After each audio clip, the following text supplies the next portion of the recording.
Well. What do we have over here? Well, we have a boom time. On a Tuesday, July 5th, 2022. I am ready. So, yo, it's boom day.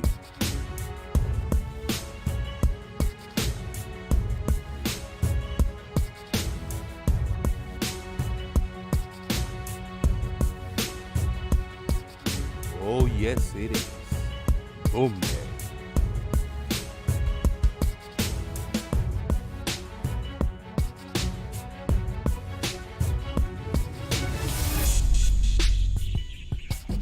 Don't you all share the show?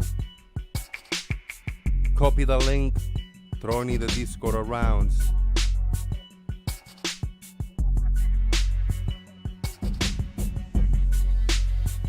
Start opening your wallets and giving me your money. Call your friends, call your papa, call your mama. Tell them that the festivities are about to begin. T minus 3 minutes and 15 seconds.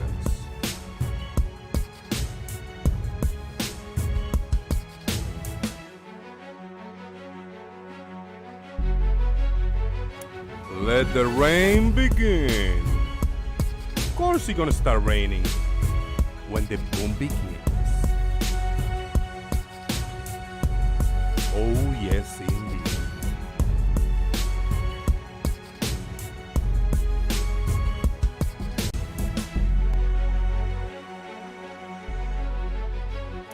Let the rain begin.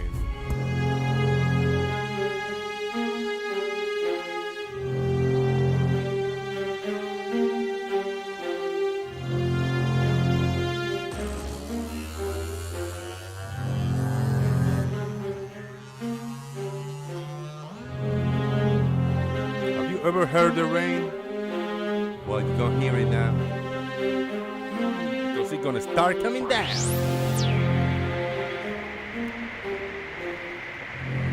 Let me Google really quick what the weather is gonna look like.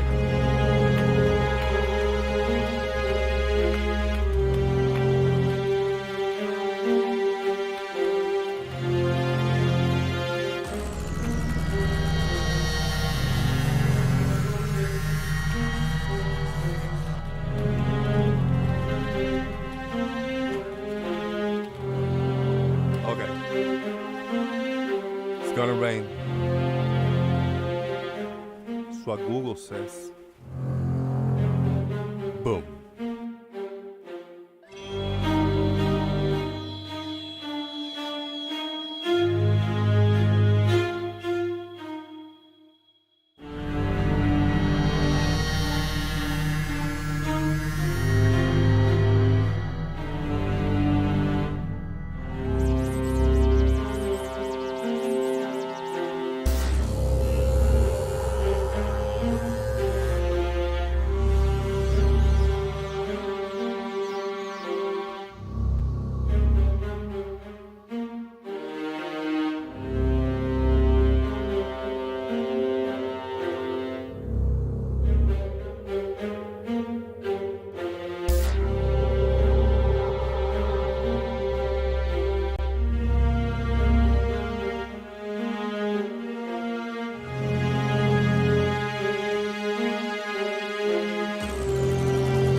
Ready? Call your mama, call your papa, call your friends.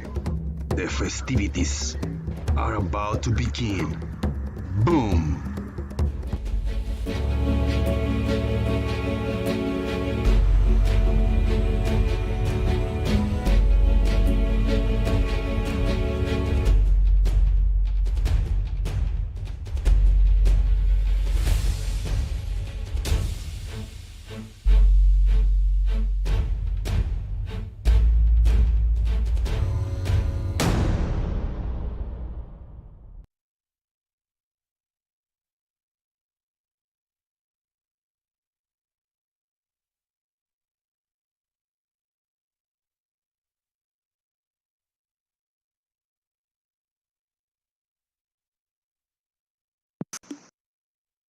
You know what time it is? It's boom time. Oh, yes, it is. I think my camera is lagging just a little bit. Let me do a click. Let me click it to click and disconnect the Wi-Fi and see if we can do it wired. Hopefully everything keeps working properly. And we are indeed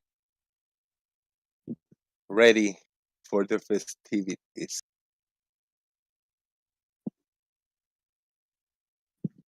Thank you everybody for being here in this Tuesday. Shout out to the squeaky earth. I was gonna call it the frog earth, but how dare I? It's squeaky earth. And before the rain coming in too hard and get this all wet, we gotta get the good sound over here going. So I hope that you guys can enjoy this beautiful squeaky earth sound. Uh-oh. Flowers are dying. Oh. Okay, that was enough. I say. If you're watching this live or recorded, please boom like now under this stream, and you can support via PayPal or Super Chat. You can support by sharing the show, but most important, yeah, hit the like button and share the show. We are here with the first person that I see here is in the YouTube chat box is Sean Smith, Tiny Captain, Pow Software, Earth is Live, Charlie Welch, Citizen 9, Kuso, PR1, Tiny Captain, Real Cygnus, Jomungus, Fred Bailey, Tusk and Stefan Mod. Lots of people here today. And in the Discord server, we have Discord user. Hello. Farmer's Boy. What's up? I thought I'd just get in before Discord user takes over. And Nestle Wives. Yo, yo. Hey, what's up, everyone? All is good. I know my microphone doesn't sound the best. Might be hot micing a little bit. And John Hansen in the house along with Blue Marble Science. Blue Marble and John Hansen, were you driving together? Was Blue taking a ride with John? Maybe. What up? Good to see you. What's up, guys? It is the day after festivity, like in the war festivity. What's up? You mean it's a Tuesday? Yeah. Oh, everything's good. Everything's good. Bend the light. Is everything good? Bend the light over there. It was there was a window of rain between like 4 or 5 p.m. till like 8 or 9 p.m. So there was a few hours that we didn't have too much traffic of fireworks and shit like that, but it went crazy late at night. So yeah, it was a loud night. Eh. But it was good. How did the dogs handle it? They handled it well. Yeah, they Good. were with me shaking and jumping, with the big ones, but they were all right. I had the TV kind of loud, So I had I don't even remember a series. I was watching some TV series and like yelling at monsters, and the dogs were all right. They thought some of it was part of the TV. So That's all right then. yeah, I tricked them. Then I came in late at night. I came in later. I came into the YouTubes for a little while, and I found a new channel, and we was trolling over there responsibly.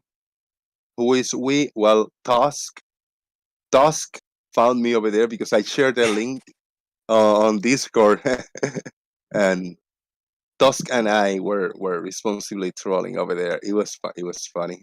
This guy is an alternate universe version of Arwen, but this Blimey. guy had the title of Science of the Occult and something like that. He had magic emojis. He had magic emojis and everything, the whole 9 yards. They do spells, they do spells. They talk about vampirism and multiverse and transcendence and chakras, all kinds of weird shit. It was fucking hilarious. Tusk winning. I went with my responsible trolling slow, like, whoa, mind blown. And I was just tripping. And then Tusk showed up, and they were throwing him spells. The channel members, they got these spell emojis, and they do a combination. And then the host at the end, they say, all right, and I thank you, my channel members, because they're throwing the spells. Tusk, who is Tusk? All right, thank you guys for taking care of him. So Tusk, I'm gonna give you this spell. This spell means this and that, and boom. And then now I'm gonna give you a timeout at the end. Like, fucking A. That was funny, man. Funny stuff. That's got the worst of it. Oh dear. Leo, Jose. what's up with your speakers, Leo? You gotta do something, because if you open your mic and we talking, it's gonna be loud, man. I'm sorry. Alright. Hey, Jose. I trolled Jem's show earlier today because Chemo was talking about Robothan, or however you pronounce that name. Right. And so I asked Chemo, and it was through a super chat, and Chemo loves to read super chats, but he refused to read this one. Chemo, are the objects that Robotham used for his experiment natural? Oh yes, you asked him whether the boat Robotham used He is ran found away in from the nature. question. He would Yes. He would not read the super chat. I think Farmer's Boy was there. I was there. There was at least two of your super chats that he just ignored. He just wouldn't read them, and then Jem eventually came in and read them out, didn't he? Farmer's Boy was talking. Did you hear him, right, Leo? Oh, sorry. I accidentally hit the mute button on my thing. What did you say? I was wondering why everything went mute. Like, what happened to my computer? I was there. I did hear, and yes, that I was saying there was at least two of your super chats that that Chemo refused to read out. He just ignored them, because usually somebody was moaning at you because I think the first one he did read out, and there was another one he read out, and it was interrupting the flow of the conversation, which is exactly what Chemo wanted. But then he refused to read out at least the next one. Yeah. Because, Chemo. I responsibly trolled, though. Yes, you did. You did responsibly troll, I'll give you that. I'm learning from Jose. And that's unfortunate, that with a super chat, it's not read, whether you like it or not, whether you want to answer the question or not, it sucks, that the whole idea about the super chat and stuff like that it should be addressed and paid attention to, Yeah. Well, the funny part about that is Chemo's like, hold on, there's a super chat. And then once he read it quietly, he ignored what it said and didn't want to read it. Yeah. Well, welcome to Chemo Land, where when he is on, there's no boss, no mods, nobody can touch him. He's untouchable. Why? Because the server owner needs somebody like that, and he needs this yin and yang, and Kimo is the yang of the owner's yin, I guess. He gets away with murder, and I don't appreciate that. I wouldn't want a moderator over here like Farmer's Boy. Let's say Farmer's Boy just want to take over now, interrupt me, and just talk over everybody and interrupt everybody and be an asshole to everybody. And just do these smarmy comments and be an asshole, mock, accents, and just make fun of people and repeat them. That wouldn't fly with me. But hey, whatever floats their boats over there.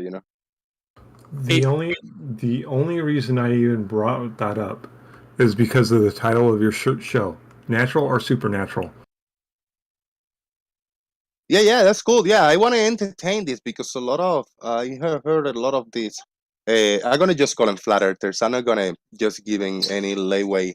They tell me I'm not a flat earther. I'm a lever. You got humps and bullshit like that, or I'm just the globe. I'm a skeptic. Bullshit. You're all fucking flat earthers. The ones that don't agree that the Earth is a globe. The ones that deny science and disagree with reality. You are all flat earthers. Period. Fuck it. For those who just don't understand what natural versus supernatural is, there's no three categories. It depends on the topic that you're talking about. Let me clarify that you can have three categories: the natural, the man-made, and the supernatural. But when we're talking about science, it's natural versus supernatural. In the supernatural, you cannot do anything with science. Science is the studies of the natural and physical world. Natural and physical, just one umbrella. And if you want to throw man-made, well, it's the studies of the natural, physical, and man-made, because anything man-made is made with the made and physical, natural, and it's made with the natural and physical world. So it all conforms with science. Whatever is man-made, natural, and physical. I stop my ranting. I'm gonna share my screen. Just a few memes, graphics, or whatever images you guys want to share. Go ahead. Well, it's kind of like synthetic oil. They had to have the original non-synthetic oil or natural to make synthetic oil to be able to synthesize the oil. That's why it's called synthetic.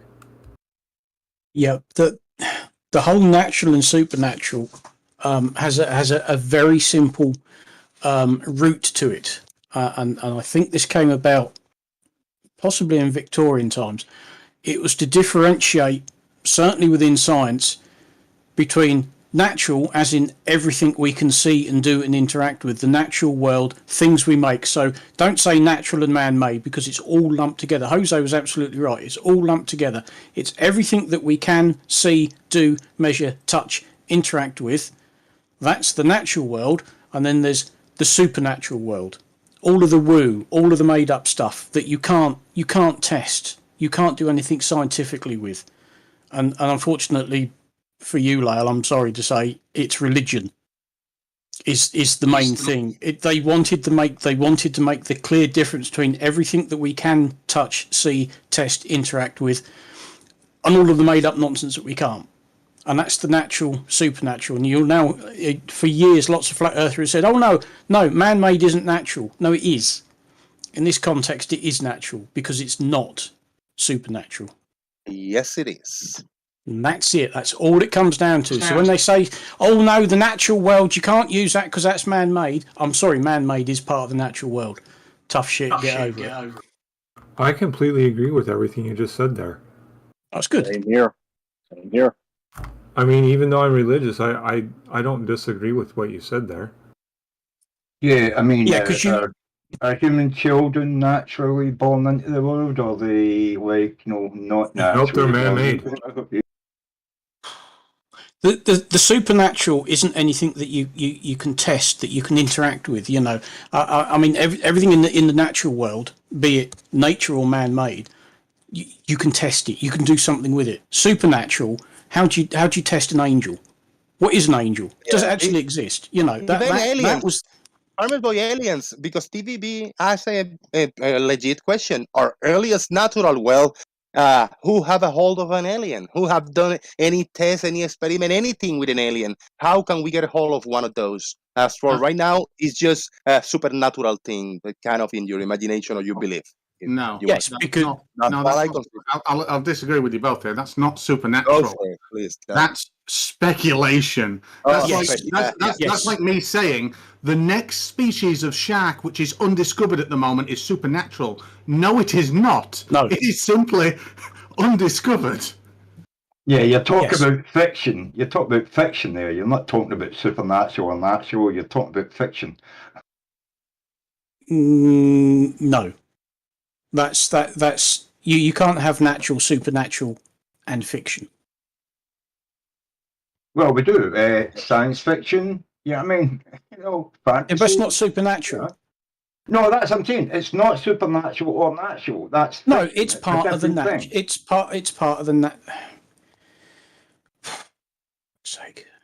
I think I understand what he's saying, but it's not a separate category because No, it's part of the natural world.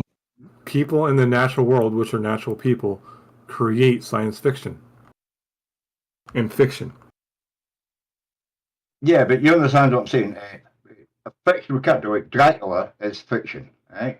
It's not. No, that's supernatural. World, and it's not even supernatural because. No, Dracula is supernatural because he's a vampire, and vampires are part of the supernatural world because they don't exist. Yeah, but vampires don't exist. I mean, at least ghosts. Exactly. Some people see ghosts. I've never heard the industry they've actually seen a vampire. Supernatural You know? ghost, yes. Ghosts are supernatural.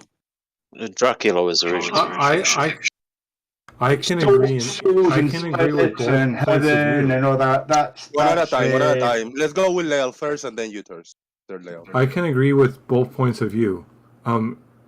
Vampires are fictional, but the way in which they are presented, they are supernatural because they are not natural entities if they were to exist. Well, the whole point is they're supernatural because they don't exist. Well, a lot of things don't exist and we don't call them all supernatural, but I mean, people say they see ghosts, people believe in the soul, and all that sort of stuff. No angels, no Supernatural. devils, devil. They're supernatural. You could also call them fiction, but I mean, proper fiction is like, Alien, For fuck's sake. Frankenstein, they're fictional, Yeah. But you have supernatural and natural in fiction too. Yes. Trying to say, it's this, that, or fiction is pointless and wrong. Yeah, it's like the way that the flat earthers want to divide the man-made versus the natural world. No, man-made is in the category of the natural world Correct. and natural and physical world. The fantasies, legends, and they just saw stories from a while ago, all kinds of shit that falls in the supernatural category. That's the way I see it. Well, for example, houses are made of wood, which occur naturally in nature, so they are natural. Of course they are. They're part of the part of the natural world. And you can science the shit out of a house. Stingray, do you agree that you can science the shit out of a well-constructed architectural feat? Dude, I'm so fucking confused right now because can some things be are all things that are fictions? No, are all things that are supernatural fiction? But only some things that are fictional can be supernatural. It's like that's yeah. I'm confused. Yeah, that's why introducing whether they're fictional or not is a red herring and a waste of time. They're either natural or supernatural. So do you think that the Loch Ness monster is supernatural or Yes. natural? No, it's supernatural. I think it's pure fiction. Yes, No, but I it's don't something think so. that you decide. I've got something here. I've got a point on the Loch Ness monster. I don't think that can be supernatural because the definition of supernatural that I've just read is it can't be scientifically tested. Well, can we not scientifically test if we really wanted to whether the Loch Ness monster exists or not? Because I'm sure we could. A lot of people can use tried science. and they've never found it, so it's fictional. You know what I mean? Yeah. You've got to see you've got to see it first. There's absolutely zero evidence of the Loch Ness monster. Very clearly, People taking say they data, have like seen it, with clear observations, repeated observations, with a compilation of information about the London monster, I guess visually, I think you can science it. Like the observation of black holes in space, with the compilation of a lot of data contained from that thing in very far away that you can science it. So is there enough data to science the Loch Ness monster? Nothing conforms with the other. Nothing agrees with the other. There are all kinds of just a handful of grainy bullshit pictures. Holy crap! Wait a minute. I've just read the definition of or the Oxford definition of fiction, and I'm really sorry, but most religious texts that describe a deity, I think that deity falls under both fiction and supernatural. Amen. Yeah, but most fiction is kind of has some kind of element of supernatural. I mean, you go back through history, you go look at like kids' books, for instance, like the Mr. Men books. I mean, they're pretty much supernatural. That nothing like that exists in real life. You look at any fictional stories of I don't know who was the famous writer that used to write all these romantic novels and stuff. I think Jackie Collins. A lot of that was supernatural because that shit doesn't happen in real life. You don't go around. Well, maybe for just select few, like, but for most people, it doesn't. You happen. just didn't move in the right circles, obviously. So, from my perspective, fiction and supernatural kind of coexist in the same kind of.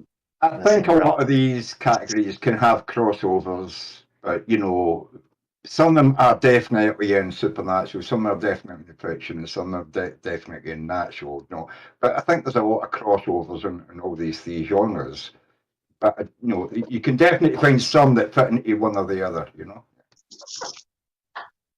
Yeah, definitely. I mean, it's there's I'm sure there's a Venn diagram somewhere that somebody has created that would be interesting to look at. All right, let me. A few people here having commented. I don't know if you guys want to speak or something. Pronon, you want to comment? Natural versus supernatural. How do you separate those?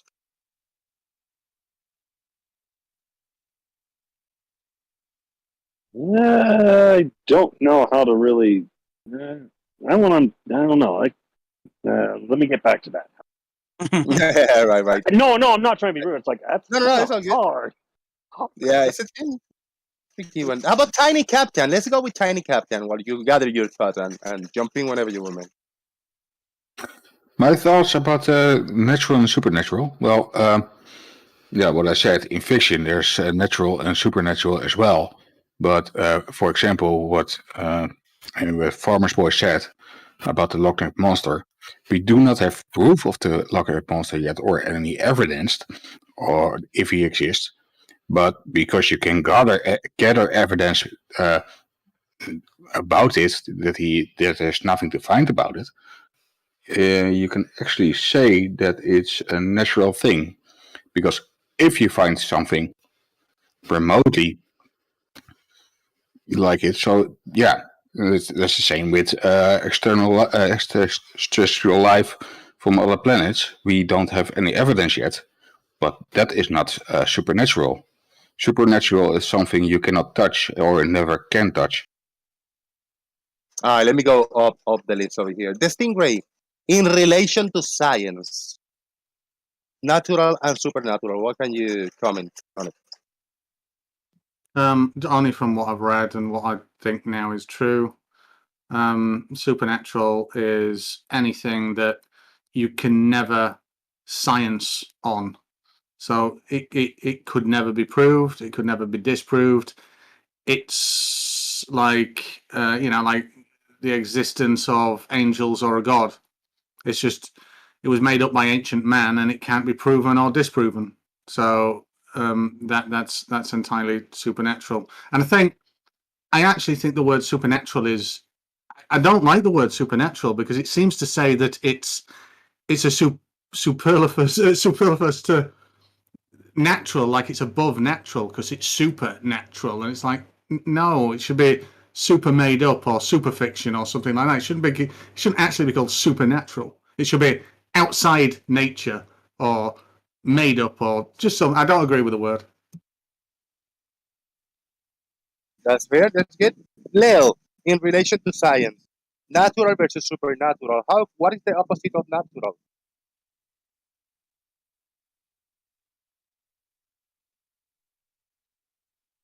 Same question to Terz. What is the opposite of natural? And in relation to science, what is natural or supernatural? I would say unnatural.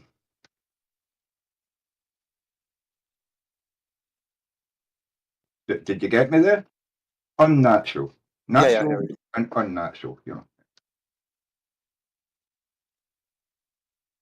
Nestle wipes. Agree or disagree? On natural, a better word than supernatural? And what can you say?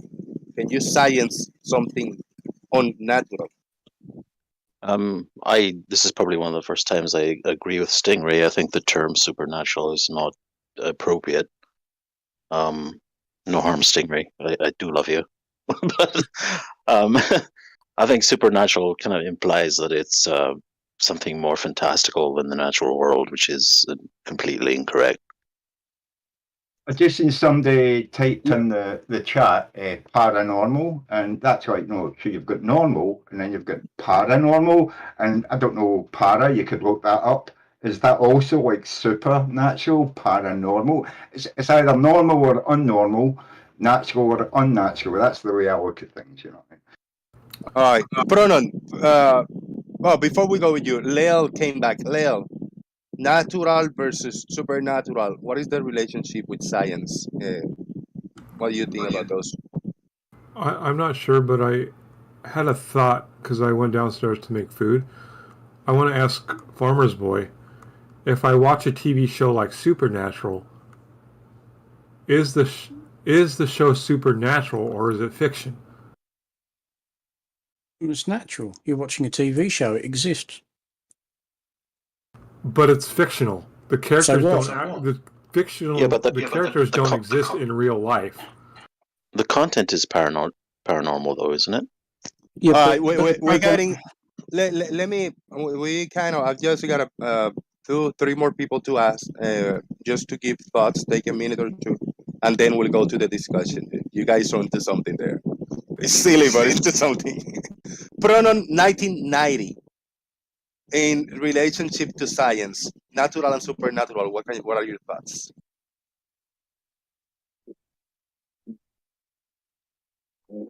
Agree with Wesley Snipes a little bit on this one. I do actually agree with Wesley Snipes. You're breaking up there, bro. Yeah, let me check. I'm going to change my mic. Hold on, I'll be right back. Yeah. All right, Farmer's Boy, what can you tell? Science, in relation to science, natural and supernatural. What are your thoughts for the audience? Right. Well, I think I made my stance pretty clear in this already. But actually, the word supernatural, which dates from the early 15th century, basically means all of given by God. Its roots are, to do with religion and God.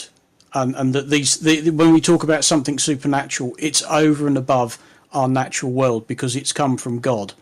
And that's why in science, and I'm fairly certain it was in Victorian times they started to do this, you had the clear delineation between the natural world, that we can see, test, touch, everything else, and then the supernatural world, which is all woo, basically. And that's it. Whether it's fiction or fact, that doesn't come into it. It's either natural or supernatural. Yeah, hold that thought, Thirst. Brian Leake is in the house. Brian Leake is in the house. Thought Brian Leake, and then after your just main thoughts, natural versus supernatural in relation to science, and then we go with pronoun, and then we'll open the discussion for everybody. Okay, I think that supernatural came in just from the when we were describing the scientific method for natural science, because the first step is to observe a natural phenomenon, and what we're excluding in that is the opposite of natural, which is synthetic or man-made. No. And I think the supernatural part came in. I think the supernatural part came in as them as saying that no, that don't mean man-made or synthetic. They meant not of this world, like supernatural, which doesn't make sense because you got to have a natural occurring phenomenon, and if you're going to use science as a strict method, if you use it any other way than as described, then there's going to be shit left on the table. So there's no way to prove or disprove your hypothesis. All right. Hold on. We got pronoun. You got your microphone all sorted. Can you hear me better? Yes. Oh, sweet. Okay. Go for it. Yeah, I mean, supernatural and natural. You can prove some things that are natural, but some things that are supernatural can be possibly tested, but it's very a slim chance. That's how I look at it. Could I butt in here? Hold on, Thursday. Yeah, I got one thought. My thoughts now, which I'm gonna kind of repeat what I say in the opening. When speaking about science, the simplest definition of science, from my perspective, me being an illiterate in all these topics, right? It is the studies of the natural and physical world. It's not just the studies of the natural world, it's also the studies of the physical world, natural and physical, as one, as a whole. So anything that is outside the natural and physical world, anything that we cannot see, test, it doesn't fit in the natural and physical world. What can I consider natural and physical? Well, if I can take one quick example, if I can take a measurement of a magnetism, of the behavior of magnets and magnetism, that is in the natural and physical world. If I can build a structure, if I can build a chair with wood, chop the wood, cut it, use electric saws, use electric tools, build a chair, I can study this chair. This chair belongs to the physical world. Even a man made it. Man belongs in the physical and natural world. Anything that is either physical, natural, man-made, synthetic, anything that can be tested and done science on, that is part of the natural and physical world. Everything else falls outside it. If you want to call it unnatural, supernatural, whatever you want. It doesn't. You cannot do any type of science in it. Your personal beliefs, religion, and all these paranormal and spirits and all the shit that falls in the not outside of the science branch. And I'll mute myself. Okay, I would just like to come back. I did ask before, Jose said something.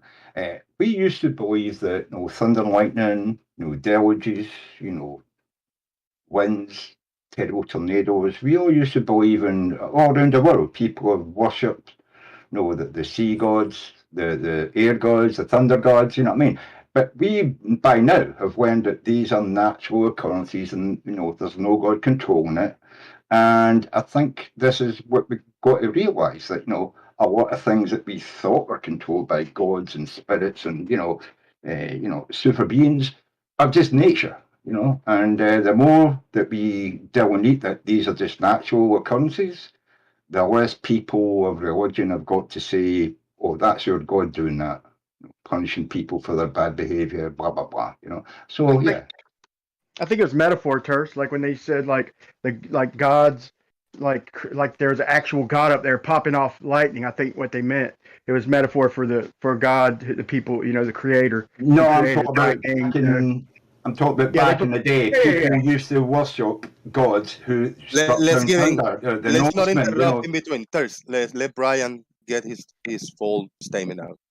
Yeah, so back when they, with polytheism, when they had multiple gods, they'd say like, you even hear people today saying like praying to the golf gods or something, like when they're about to make a putt or something. It's kind of metaphor. But yeah, they did. Some religions believed in many gods and all that, but I don't think that they ever literally thought that there was a God up there throwing down lightning bolts. That's my personal opinion. Well, something supernatural can actually become natural if there's some evidence found it for it. You find some evidence for it, or you can actually abuse it. I wanted to respond to something Brian said. He talked about the scientific method. Well, if you can't use man-made objects because they're man-made and synthetic, how can you even measure anything about the Earth or anything? Because it would prevent you from doing You have to use man-made objects, Terse. Let me cut you off. I mean, not Terse, but Leo. You have to use, the tools at your disposal. But as far as the phenomenon, Like it's looking for a natural phenomenon. And why do you think they have variable? I mean, are we not at least all not in agreement that science has determined cause and effect, like the cause of effects? We at least in agreement on that. What causes lightning, It Brian?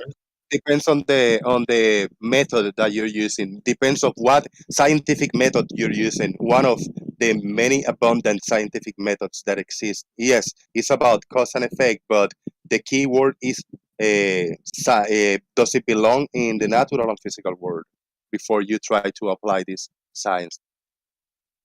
But can we all agree that on you go, mate, on you go. I was gonna just say, like, to respond to what Brian says is, when we measure a distance to like a star or the moon or the sun, we don't get a physical man-made measuring tape, which occurs in nature. They use natural products to make measuring tapes. We have to use light or radar, the electromagnetic spectrum, and we can accurately measure the distance to those objects with that, and therefore it is science because we're using something that occurs in nature, light. We're controlling the light and using the spectrum to measure the distance to things. So it is science. Very quickly, just 10 seconds. Big thank you to Terence. Is that you that sent me some money on PayPal, bro? Yeah, that's me, mate. Thank you very much, man. Send me like almost $20 on PayPal over here. Thank you, brother. Appreciate that. Yeah, I didn't wait. That's for that, But, man. no, I know. I like to when I've got a few quid, mate. I like to kick a That's wee cool, bit. man. I thank you. Yeah, I'm struggling. I'm in a tough spot, and any little bit helps. That thank you. And Nestle wife, no Pronon, 1990 just sent me a fiver also over here on PayPal. A good show. He says, "Thank you so much, Pronon. Appreciate your support, man." Well, to respond to that, Brian, I don't know how I could argue that, man. Like Leo. if he considers measuring distances science, I mean, I have no way to argue that, except for that's not science. That's all I can really say. I just don't get this though. I mean, you were saying earlier that you don't believe that you think it's just parable, but I mean, in the past, I mean, we're talking about 2,000, 3,000 years ago, people worshipped the weather and worshipped the gods that controlled the weather. That was not parable. I mean, they built churches, huge, gigantic stone churches to worship these gods that controlled the weather because they didn't have our knowledge. They thought it was controlled by gods in the sky and gods under the sea. You know what I mean? So it wasn't parable. These people actually believed it, Do you think they believed that there was a God up there in the clouds throwing down lightning bolts? I don't believe that. Yes. You're right, but I don't believe that. What do you think Thor was? Oh, he was the guy. Like I said, like people today, like might pray to the golf gods if they're going for a putt. It's a metaphor. I mean, I think it's a metaphor. Hold on, let me finish. It's a metaphor for them. People believing that that's the gods that created that, But I don't think they believe that there's actual physical gods up there in the clouds throwing down lightning bolts. It's just the gods who created all of these other religions. All of these other religions had entire pantheons of gods. Nothing to do with the Christian God whatsoever. The Vikings, all of those Scandinavians, they had the Norse gods. The Romans had their pantheon of gods. The Greeks had their pantheon of gods. The Egyptians had an entire pantheon of gods. They were worshipping something totally different to what Christians do. No shit. That's why I said they're polytheists. They're polytheists. They believed in many gods. A lot of them did. Yeah. But like I said, they believe the gods created lightning. They believe like Thor was the god that created like thunder, lightning, or whatever. They believe that another god created beauty and gods, but they don't believe that there's actually a god putting makeup on Aphrodite's face to make her beautiful. I'm just saying they believe that it's gods that different gods created different aspects of nature, right? I mean, yes, that's exactly what they believed. Why are we moving away from science? I don't know. I want to make an exception to what Brian is saying. to my response. When Benjamin Franklin was developing the light bulb, he did it through the scientific method, and he used different experiments. Some worked and some didn't. Obviously, the ones I did is the reasons we have light bulbs today. We understood what light was and how, somewhat, I mean, we understand now better than we did then, and how it works, and he used that knowledge to create light bulbs. Just like to Through the say, scientific method he of his didn't day. create light bulbs. The light bulb was created in Britain. What he did was improve it. We were using wicks with carbon on it. He improved it to go to use metals, which would heat up inside, a gas-filled bulb. He didn't invent it or create it. He improved it. Just what he's yeah, well, they have old Mayan, right? old Mayan paintings of a light bulb. But my whole point was whoever invented the light bulb understood how light worked, and they used that to invent the light bulb through the scientific method and use science to create the light bulb. All right, can I take a quick and just welcome Big Blue is in the house, and I want to ask him. Is the kind of the first question that I asked the panel. In relation to science, when talking about science, what are your thoughts when we talk about the natural versus the supernatural world? You can call it unnatural, you can call it whatever you want. The opposite of the natural world. Blue, do you agree with me that science is the studies of the natural and physical world? That includes anything man-made or synthetic. And what are your thoughts, natural versus supernatural? If you're here available to talk, maybe you're not. I guess not. Brian, go ahead if you wanted to answer Leal or whatever. All right, here's another example of why I don't think supernatural was meant. I mean, it's kind of covered, but I think they meant like man-made. Because, yeah, we could use man-made tools, Leal. I believe that, yeah, we have to use every tool at our disposal to test things. But as far as the natural phenomenon, like if you try and say, like you're going to use a voltmeter or something to test lightning and say like, oh, I have this voltmeter and I've just proved that lightning is a freaking 100 million volts or something. Like, what is a volt, dude? That's just something we named something. It's a type of measurement, just something we ascribed a certain amount of energy to. So it's kind of a convention. I think science is a little more strict, and I think from science comes technology, engineering, and construction and all that stuff. I think it's but I think it's just strictly science. I think is a strict, it's a strict study. I think your answer is invalid because vehicles are on the road. Some vehicles we ascribe to the word car, others we ascribe to the word bus, others we describe as trucks, others we describe as diesels. So what?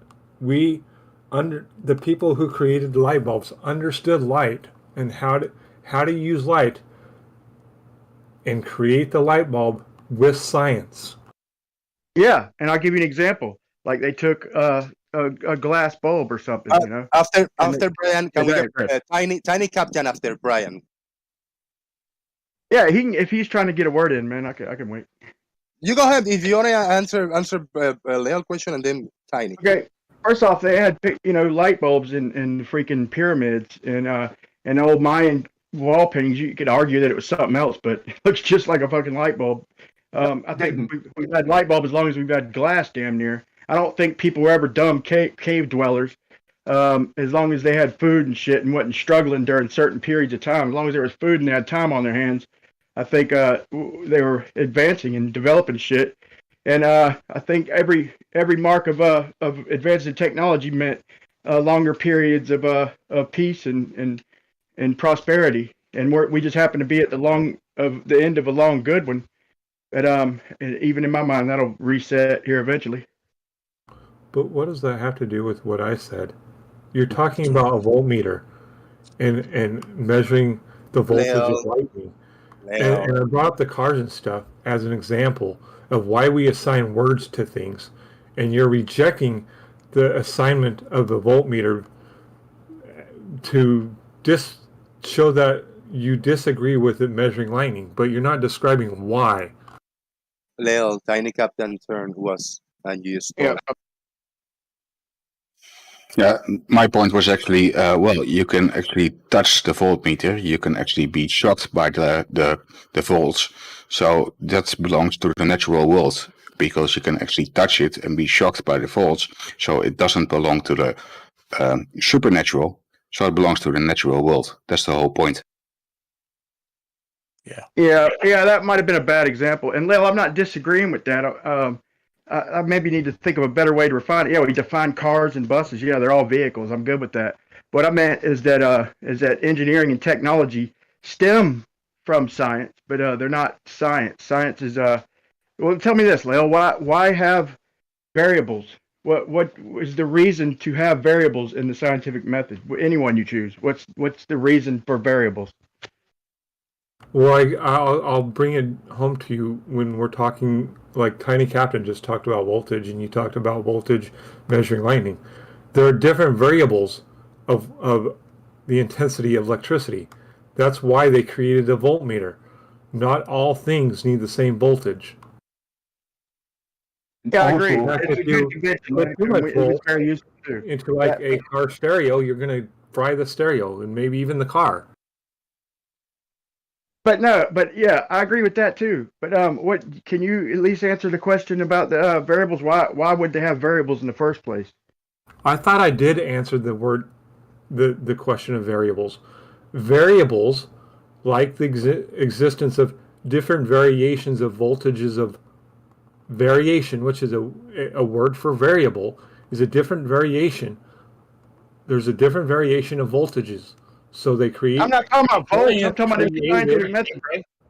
Science used the scientific method to create voltmeters so we can measure the variableness of voltages. Forget volts, bro. Forget volts for a second. I didn't used mean the to word stop. variable. That's the key. Yeah, They but listen, I didn't mean to create sidetrack. something that we can use to measure the variableness of voltages. Okay, so forget voltages. I'm talking about variables in the scientific method. Period. Yes, I wait, hold used on, the Lil. word Chill out, bro. variable. Just calm down, please. Calm down. You're What I mean is that- ignoring what I said. No, I'm not. Yes, Just you calm are. down, bro. I used the specific word variable. They Patient, I heard Lel. you. You're not science being patient, used Lel. science Calm down for 1 used second, Lel, man. the Lel and Brian. variableness of Lel, voltages Lel to and Brian. create Lel and voltages. Brian both. Lel. When I ask a question to some people for the past 3, 4, 5 years, the 75% of the time don't get a direct answer. I don't have to interrupt them or shut them down because they're not giving me an answer. Sometimes I feel like that, very small percentage of time, but you do that every single day. You're probably not gonna have a direct answer the way you want it answered. You're not gonna have that dart throwing the bullseye. They're probably gonna start throwing the dart all around the board. So be patient. You don't have to interrupt if you disagree with the answer or think that your question is not gonna be answered. You have to be patient and stop interrupting, please. That goes for everybody. Brian, go Let me ahead. ask you. Let me put it like this, Lil. Let me refine it because I didn't ask you properly. I'll blame that on myself. Forget the volts. Let's start over from scratch. Just tell me. This ain't a right or wrong answer. I mean, I'm not trying to stump you here. I'm just trying to see where you stand, so I can know where to go from here. So, what would you consider the purpose for variables in any experiment? What would you consider the like a answer that would universally fit for all experiments? What is the main purpose to have variables that pertain to any experiment? Well, Because if they just did the same thing over and over, then there would be no way to accurately measure. So they have variables and control for variables to be able to, and I may be completely wrong on this, to be able to control and get an accurate reading for whatever they are doing. Just like the voltmeter measures the variableness of electricity. Variableness, the same word. It's the same exact word. You're ignoring that. why do you say I'm ignoring it, Lil? Because you state something completely opposed to what I said. You're talking about variables. I say the word variableness, and you're acting like I'm not using the word variable. Just asking questions, Lil. The I ain't ignoring variableness nothing. of voltages is measured by a voltmeter. Variableness. Can I say something here? Go ahead. Right. So variable has different connotations depending on what area you're using, and yeah, you can have a variation in voltage or ampage, if you're talking about electricity, but you also have variables in the size or the ripeness of fruit. And we have machines now to test for these variables in fruit, and they get kicked off of the hopper into like not the right size, not the right ripeness, and they all get categorized into variable groups of ripeness and size. So variable doesn't just mean scientific things like electricity. It also comes into the natural world when we stratifying fruits and stuff like that. So variable is a very important thing that we use in our lexicon of words. Yeah. Anybody else want to answer that? What is the general purpose in general, not just with fruits or bolts or nothing? In general, what is the main purpose to have variables in your experiment? I'd like to I see you want do an experiment without them. I want 20 seconds just to announce that I got really heavy rain in Florida. Fingers crossed that I don't lose the internet. Rarely happens, but it might happen. So fingers crossed. I think it's gonna be all right. It's just the normal Florida weather. In the past week, haven't get any power outage at least. Number one and number two. Soon, I know soon I'm gonna be going on uh, Flaxoid. He opened a new Discord server. He's testing it. He's gonna probably start sending invitations. We're gonna have to make Flaxoid great again. One of these days, I'm gonna have to sit down and talk to him and hang out. So good. I wish him good luck on his new Discord server, and probably he'll do I don't know, his videos and invite people and stuff like that. But he invited me to test like the first guest. So thank you, Flaxoid, for inviting me, and I wish you the best of luck. Carry on, guys. Hey, You guys can hear the heavy rain, so I'm gonna stay on mute as well. Yeah. Hey, Terse. Yeah, mate. Do you notice how he's purposely missing the point, or are dodging the point of the word variable? That we're using it in the different contexts to support different ways to describe variables within science, within the scientific method. We're talking in general about something. He wants a very specific thing, but he's missing the point. That's what I was saying. I mean, I'm just asking questions, bro. I'm not trying to miss you. I ain't made any points, Lil. I'm just asking questions, man. And I've answered your question. I've explained it to you. It can be used in very different ways. Variable can be used in different ways. It's not a strictly scientific thing. No, the question was this, though. It's also used in consumption of food and measurement as well. You have variables. I think you're one of the people that said that you go and you build concrete paving and stuff like that. You must use variables in your measurements when you're leveling a thing, don't you? Yeah, sure. I asked what the purpose of variables is in an experiment, and nobody's giving me an answer. You use variables, so you must pretty well know what it's used for. You know what I mean? God damn. One word: compare. Yeah, I can't believe you're even asking the question. I mean, that's definition. If you just look at the definition of variable, it's just not consistent or having a fixed pattern, liable to change. I mean, so can you have? So why have them in science? In an experiment, why have them? That's my question. Why have them? How can you not have them? Compare without it. Everything has variables. I mean, the wind. Good question. The pressure. I mean, everything is variable. Why have variables in science? What do variables do for an experiment? Why have variables in an experiment? Because they can change the outcome of your experiment. I answered that. Very good. Very good. All right, guys. Hold on, guys. Yeah, my hand is up. Let's hear Brian Liga if you want to answer or make the point, and then we have Blue Marble Science who haven't spoken. And after Blue, if you want to make a question or a point, Go for it. Yeah, I'll make it quick. B-Ball just gave me an actual answer. I'm not saying y'all didn't describe what variables can do, but I was asking what's the purpose of them. That's what I was asking. And B-Ball, he just gave me a decent answer. Go ahead, Blue.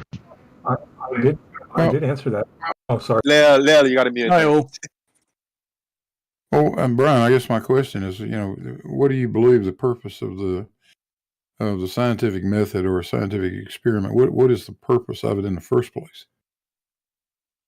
To get the cause of an effect. Yeah, exactly. That's kind of what I was trying to get from these guys, to be honest. But it's like pulling teeth sometimes. Well, it was kind of an obtuse way you went about asking the question. Yeah.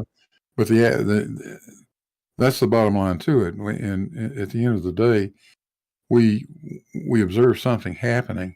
There is an effect. We'd like to know what's causing it.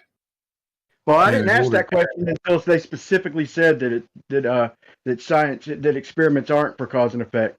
So that's why I specifically asked that. I don't remember which one said that, but maybe I didn't ask it the proper way either. I want to try Your question something was really malformed. quick. Yeah, I want to say something quickly because with the point that I'm going to make, I'm going to bring it back to the title of the show today. The title of the show today is Natural versus Supernatural. And I asked earlier, Blue, but probably you were busy. Blue, in relation to science, you want to give us your thoughts on why natural versus supernatural? That's question. First, part one of the question. I consider man-made stuff and synthetic stuff part of the natural and physical world. So yes, we can do science with the man-made stuff. That outside and anything outside that, I consider supernatural or natural. Do you agree with that? And what are your thoughts? Natural versus supernatural. Well, yeah, I agree with that. I mean, if you're going to break it down into two general categories and say, is it natural or is it supernatural? Then the answer becomes quite clear. Supernatural stuff is that woo-woo stuff that you can't touch, feel, taste, measure, or do anything else with. Natural are real things that we can get to, that we can test, that we can measure, et cetera, et cetera. Now you break that category down into two things. Observe. Even observe. Even observe, Yeah. And you break that down into a couple of groups if you want to. One being things which are simply occurring in nature. An apple tree. I mean, I can't make an apple tree, but I can build a go-kart or a lawnmower. Okay, those are man-made things versus naturally occurring things. All right, you can't build no go-kart, man. Brian, hold on. Because Ertis Live came in a little late too, and I want to ask him similar. He want to give us your thoughts in natural versus supernatural. But my main question to you: do you agree with my simple definition of science, Ertis Live? Of science is the studies of the natural and physical world, not just the natural world or not just the physical world, but natural and physical world. That's when you can study any of those. That's science. Do you agree with me? And what are your thoughts on supernatural? Yes, stuff? yes, I agree. I agree with you. It is a study of the natural world, the world around us. What are your thoughts on then this? We can only, I mean, it is easier to have only two categories: the stuff that you can do science on, and the stuff that you can't. That falls in the supernatural. Do you think that's fair? Well, when you say supernatural, that means like unnatural, not part of the like, physical and natural world. Not part of the physical and natural. Like someone saying that they can levitate a rock with their mind, that would be supernatural. Yes, I consider that. Yeah, I consider that not something in the physical and natural world. Yeah. Now you could study someone to find out exactly how they're doing it. I mean, if there was somebody that could do it and there's evidence, and you can get a hold of that person, right? I guess, yeah. Yeah. You can study their brain waves, their brain patterns, their physiological makeup, and find out exactly how they're doing it. You can science that. Right. All right, Brian, you wanted to. either answer the question or make a point. Let's try to bring it back to the more of the main point, because I think I bring this point because I hear a lot of the flat earthers, and don't feel offended if you don't want to call yourself a flat earther. If you want to call yourself, you had my yeah. If you want to call yourself a skeptic or whatever it is, I'm just saying flat earthers are for easy as the non-glober camp. You can call me a flat earther, man. Yeah. Yeah, I ain't 100% sure of that, but that's. I mean, I'll debate that all day long. Exactly, But because the flat earthers, most of the flat earthers, they want to throw that new category of the man-made, as if man-made stuff was not part of the natural and physical world. Why is that done? Is there a point or a reason? If you don't do that, please clarify it. But I think you also do that. here's my opinion of that. If it's man-made, we know the cause of it pretty much, man, and there's no way to completely break it down, because once you use a man-made aspect of it, you've introduced so many variables that if you didn't build your shit just right, then you'd never get that effect anyway. So the point is I think the phenomenon has to be natural, or at least simple, in nature. I think all the tools to check it, we can use all the tools at our disposal, but the phenomenon, I think, in natural science, to do an experiment necessitates a natural phenomenon. That's my opinion. Yeah, Brian. If I don't know much of, and I don't know what you know about the double slit experiment, right? But the very basic that I know, that some kind of contraption must be used to do this experiment, the double slit experiment. Isn't it curious and ironic that this is the favorite go-to from quantum eraser and the people that say the science you cannot use man-made objects or contraptions to do science? In that experiment, the natural phenomenon is diffraction, light diffraction, and it doesn't have to be. Is there a contraption? Is there a contraption that needs to be done? Is there a man-made? Does a man have to build something in order to observe this light pass through certain things? No. You could see light come. You could see light diffract like through a opening of like a tiny crack in a door. I mean, it basically come down to light and its behavior, like waves or particle type of shit. But no, diffraction happens. Diffraction is the natural observed phenomenon, and the same thing in with other experiments, like if you're gonna say gravity or your natural phenomenon is like the apple falling from the tree, you can use other shit in the lab. You don't have to grow an apple tree and fucking drop shit in the lab. You know what I'm saying? But it has to occur naturally somewhere in nature, and diffraction is the dependent variable in the double slit experiment. And then for all the scientific papers and accepted papers, you have to have a control environment in order to do this, to have all the variables, nailed down to the ground. So there has to be some kind of a contraption. You're not going to write a paper when I see through a freaking door, through a little peephole in the door. You're not going to do a paper on that. Can I talk in a second? I agree with that. Real quick, Terse. Yeah, we can replicate what we do in nature in the lab. I think that's one of the requirements, is being able to replicate something we see occurring in nature to try and get the cause of the effect. So, like I said, we're by using the double slit is a replication of diffraction in a laboratory environment. Like I said, we don't have to grow an apple tree in a lab and wait for an apple to fall off to test for if it's whatever's causing the apple to fall. We can replicate it. So, but we can use any man-made and you have to replicate the shit, and then vary the things you think are causing it to get to the bottom of it. Terse, go ahead, man. Yeah, okay. Has anybody ever heard of James Randi? He used to go around and debunk all the supernatural guys who said they could move things with their mind and all that. Right, okay, Yeah. So James Randi did this for 50 years old, right? He's passed away now, poor man, and I was a big supporter of him. But yeah, he was a guy who put out like £1 million if you could come and show supernatural abilities, read minds, move objects with your mind, all that stuff, right?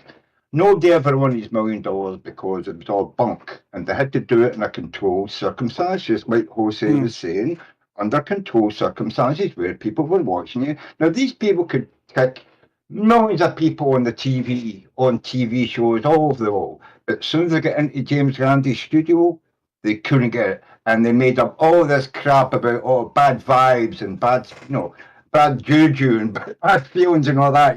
They couldn't do it. You know what I mean? But if you go into a science lab and do a science experiment, you can do it all over the world in any science lab. You do the same science experiment and you get the same bloody results. That proves that nature, science works, and juju doesn't. You know what I mean? All right, I need 10 seconds to read a big $10 PayPal hit by Pronon. Pronon hit it again, man. Thank you so much. He say, it is too early to start drinking again because what I just heard from Brian is the dumbest crap I ever heard in my life. Maybe I'll wait till Lemon Bird shows up if he does. Shout out to Pronon. Thank you so, and I'm glad that you're enjoying. He's doing some yard work. It's a little bit of rain, but have fun, brother. I hope you're having a good laugh over there, man. In that vein, Jose, lemon bird, lemon bird, lemon bird. Wanker. Yeah, for those watching right now, almost 50 people watching. Hit the thumbs up, the like on this video if you're watching this live or recorded. If today is not July the 5th of 2022, and I am reading the chat box with Thurston to say which double slit experiment, and then he say light and real signal say light and matter. If I'm not reading this in real time, you're watching this recorded. Hit the like and support. There's links in the description box. And what are the super chats? Oh, I'm just asking for a friend. Cool. Jose, I'd like to point out that Brian Leakey dodged the question about that. About the double split experiment. How could the double split... I didn't finish what I was saying. How could the double split experiment count as an experiment if they use man-made things under quantum Erasem's strict definition? If they use man-made things to measure the double split experiment, they can't. I'm gonna say this one more time. I'm gonna say this one more time. Please, nobody deviate from me. I'll make it crystal clear. You have to use equipment and man-made instruments to replicate the natural phenomenon. The only thing in question is we have to observe the freaking variable or the cause in nature. But to test it, to replicate it in a lab, we have to use these materials. We have to use everything in our disposal to replicate the shit in a lab. I gotta do a shout out. Hold on, Shaik. Hold on, Leo. I gotta do a shout out to Blue Marble Science and Cavendish Experiment. Thank you for replicating that beautiful stuff, man. Thank you. Thank you, Brian, for agreeing with Cavendish Experiment. Brian, where in nature we observe diffraction? Like I said, like light coming through a pinhole, man. Light coming through a pinhole. Yeah, and you asked me where? How about in a church, old church? It's interesting that you said it can be reproduced in a lab. We can It's gotta be. It's got to be reproduced. That a spherical object can only be lit up half the time in a lab by rotation. And that demonstrates the rotation of the Earth and the day and night cycles. We can demonstrate that in a lab. If you can't replicate it in a lab, then you can't experiment on it. You can't experiment on it. Utter bollocks. You grab a globe in the dark, you shine the light on a portion of the globe, and half of it will be daylight and half of it will be nighttime. You can demonstrate that. In fact, Stingray can demonstrate that in a 3D modeling program. In a lab, basically. So what's your argument? That on a globe, the day and night cycle is due to the rotation of the sun, and we have a day and night cycle, and the Earth rotates. Stingray can model that in a 3D modeling program in a quote-unquote lab, and it works. Yeah, but you can't get the cause of that because even in Stingray's model, yes, the cause of day and night is the rotation. Can I get a sentence out, bro? Even in his model and in relativity in general, there's no way to determine whether it's the Earth moving or the sun moving. The rotation of the Earth causes the day and night cycle. The rotation causes, hear that, causes the day and night cycle. Just really quickly, Lyle. As much as, well, the last time I encountered Brian, he called me a liar and all that kind of stuff by doing what he wanted. But as much as he did that, I have to agree with him. You could actually have the stars and the sun rotating and the Earth stationary. The only things that would have to stay the same for it to work are the distances and the fact that we are on a sphere. And then it could still work. But if you change it to be flat, nothing would work. That was my Can point. I ask? agree with you, Stephen. Can I ask Brian a question? Is it okay for me to ask Brian a question, guys? Yeah. Yeah, go ahead. Fuck it. Right. Okay, Brian. So the sun and the moon are circulating above the flat stationary Earth. Yeah. Are you sure about that? Well, is that not what you say, that the flat Earth say, that the sun and moon are like, no, I don't know, 10,000, 100,000 feet up? Yeah, that's what I observed. That is what I observed. Is that fair to say? That's what you observe. Okay, and it never goes. The sun never goes beyond, like, no, the what do you call it? The thing of Capricorn or Cancer, right? Yeah, I call it the ecliptic. Is that it? No, they circle. They never go all the way out to like the South Pole, the big shield, all the way out. They never go all the way out there, do they? They're always like, circulating from Capricorn to Cancer. They go in and out, yeah. So what about someone who's in the south of Australia? They're beyond Capricorn, so when we've got a full moon in Britain, they should be able to see the dark side of the moon, and yet nobody can see the dark side of the moon. They see a full moon as well. So how do you explain that? What do you think? Say that again. If I'm in South Australia? If you're in the south of Australia, right, and the moon is circling at Capricorn, right, that means when I can see the full moon in Britain or in China, the Australians should be seeing the dark side of the moon because they're on the other side of it, aren't they? Please prove there's a dark side to the moon, please. Well, the sun can only shine from one side, just like we know that the moon's round, right? Do we? Yes. Oh my God. Okay. We do, because you can see 59% of the moon. I'm just saying, when I look at it, dude, there is the bottom or the top left half. Usually, when I get a full moon, it looks like craters, look like an edge and all that. But the other side, it depends. To me, it depends on what side you're looking at. It certainly appears to be a ball, but we ain't 100% sure of that. I mean, it could be It could be.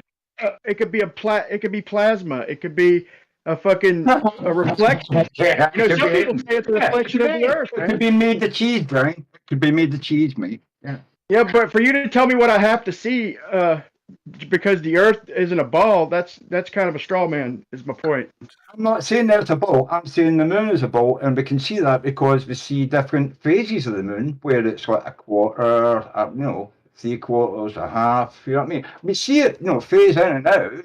So when it's actually facing us, you would think the other side is dark because the sun's shining on this side. But people who are further out than the what do you call it, a Capricorn, they're at the back of the moon. They shouldn't be able to see a full moon, but they do. So that means the moon's not above a flat Earth. It's out past the edge of the Earth. First, don't forget that you can hold up a ping pong ball and verify that it has the same light characteristics and shadow characteristics as the moon that you're looking at as well at the same time. Well, that's not true either. That's a good point. That is a good point. How about this? So when we see the moon phase, okay, and I just seen a video last night where guy was saying that the sun's supposed to match, the sun's position is supposed to match the moon phases, and he showed the moon up overhead and it was pointing in this. It was like a downward pointing shadow, but the sun was only like 2 degrees above the horizon, and yet the light was coming in from the top, and so the way that y'all show me in modeling is, even though that sun is only 2 degrees above the horizon, in free space it's like it's over 3 million miles higher than the moon when you take it out to 93 million miles away, and that's all fine and dandy, right? I'll accept that explanation for the moon phase, but then at the same time the sunlight's shining up and hitting the bottom of a cloud. A sun sitting on the horizon is simultaneously coming down, hitting the moon to satisfy the angle, but then coming in from the bottom, shining on the bottom of a cloud. You can't have parallel rays. You can't have just anything you need for any explanation, man. So thanks for pointing that out, Stingray. What you just said there, Brian? Where's the moon? Can I see what you're talking about? I'll post a picture real quick. Go ahead.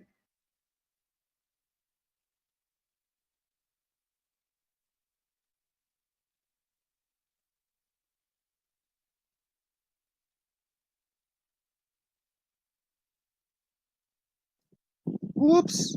We're still here. So Yeah.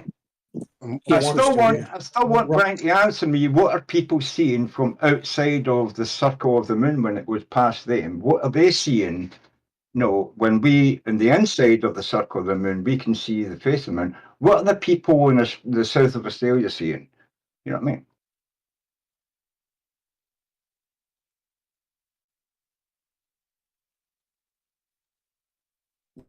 Gonna get it? What? Boom. No.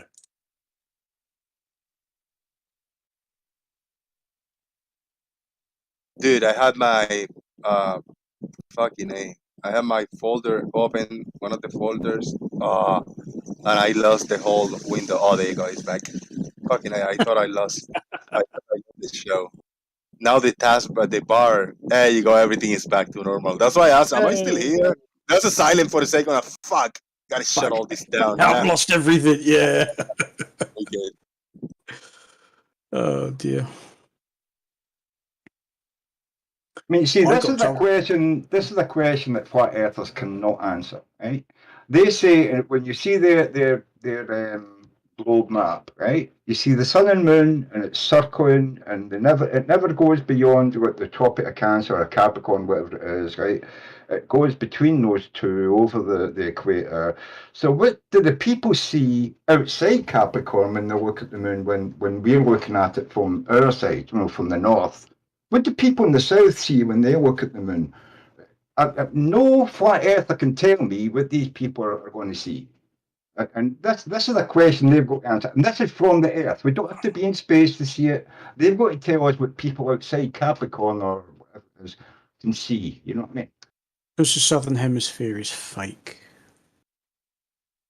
Yeah, penguins are fake. It's people in a costume. And that includes Australian flat earthers.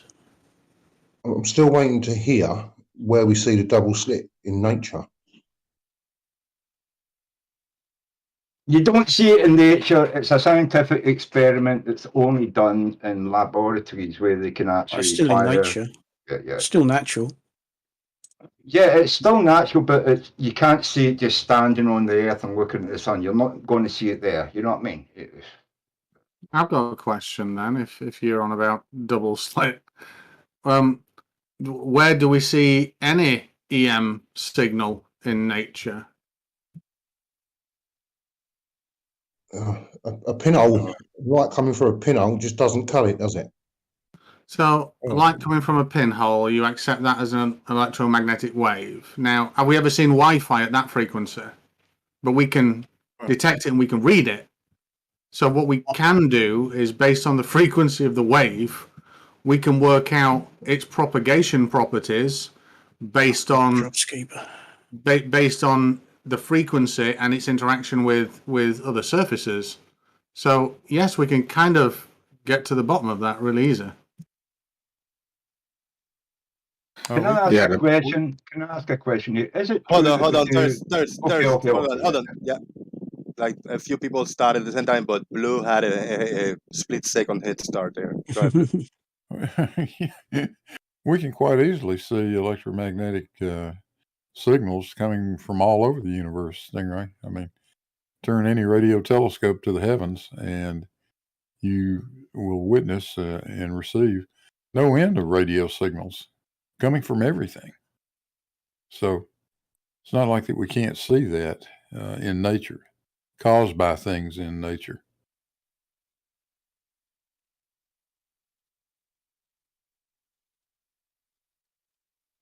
Just go back into my observation. Is it true? I'm not sure if it's true, but is it true? Does anybody know about optics? It would probably be, would you call him, maybe not Farmer's Boy. Who is it? It's the Stingley. Stingley, can I ask you, if you use a pinhole camera, is it true that the image is flipped upside down when you take a picture through a pinhole camera? Is that correct? Well, yeah. When you any your eyeball is flipped upside down if you only have a single lens that for it to go through, because it's there's a focal point of convergence that meets before the wall on a pinhole camera, which means at that point the light has smushed and then unsmushed as it flips. So even our eyeballs, we actually see upside down. So even if it's a flat Earth, we're on the underside of it. Yeah, and brains flipped Hold on. upside down. Yeah. Hold on, Brian. I want to bring this image. But first, I want to ask Stingray a question. Stingray, will you consider an image that I post, right? And I say this cup, this thermal container that I got here, I got the shadow going to the left, right here. But the source of light is also a little bit of a northwest, so the shadow doesn't add up. And I throw a picture of the shadow, the object and the shadow. Will you consider that as a good evidence, or will you also need some kind of an evidence that the actual light source is coming from that location, right? I think it's fair, right? Have you shared something or have you posted something? No, I'm gonna share right now on my screen where Brian Leake posted an image. He say, wait. This image, before you explain it, Brian Leake, this is say this is. Real quick. Let me explain what I'm seeing from a first time viewer, and then you can explain it. What I'm seeing right here is an image of the moon with a big arrow. Say this is the angle of the light of the moon, and then I got a big arrow telling me that the direction of the sunlight is coming from this angle. But how do I know about this direction of the sunlight? Brian, you go ahead. Me answer. I was trying to tell you real quick. Okay, it's in the video, but I couldn't show them both at the same time because the sun is like off to the right and down on the horizon.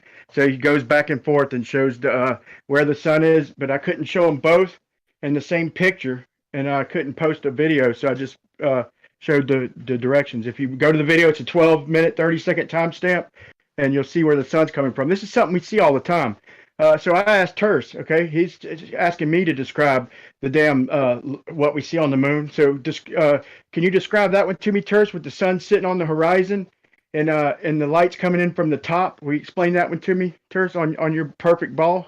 Yes, I can explain that because the sun isn't the size of the moon. It's absolutely gigantic, and the rays are not coming from down there. They're coming straight in, and that's why you see the moon, with the light hitting it from one side. What I'm asking you is describe to me what people in the South Pole or in the south of Australia are seeing on the other side of that moon, because that moon never goes beyond the what do you call it, a Capricorn or whatever it is, So if you're in Australia, you're going to see the back of that moon, and yet they see a full moon as well, or a half moon. So the sun is big. Look, stop talking over me, Brian.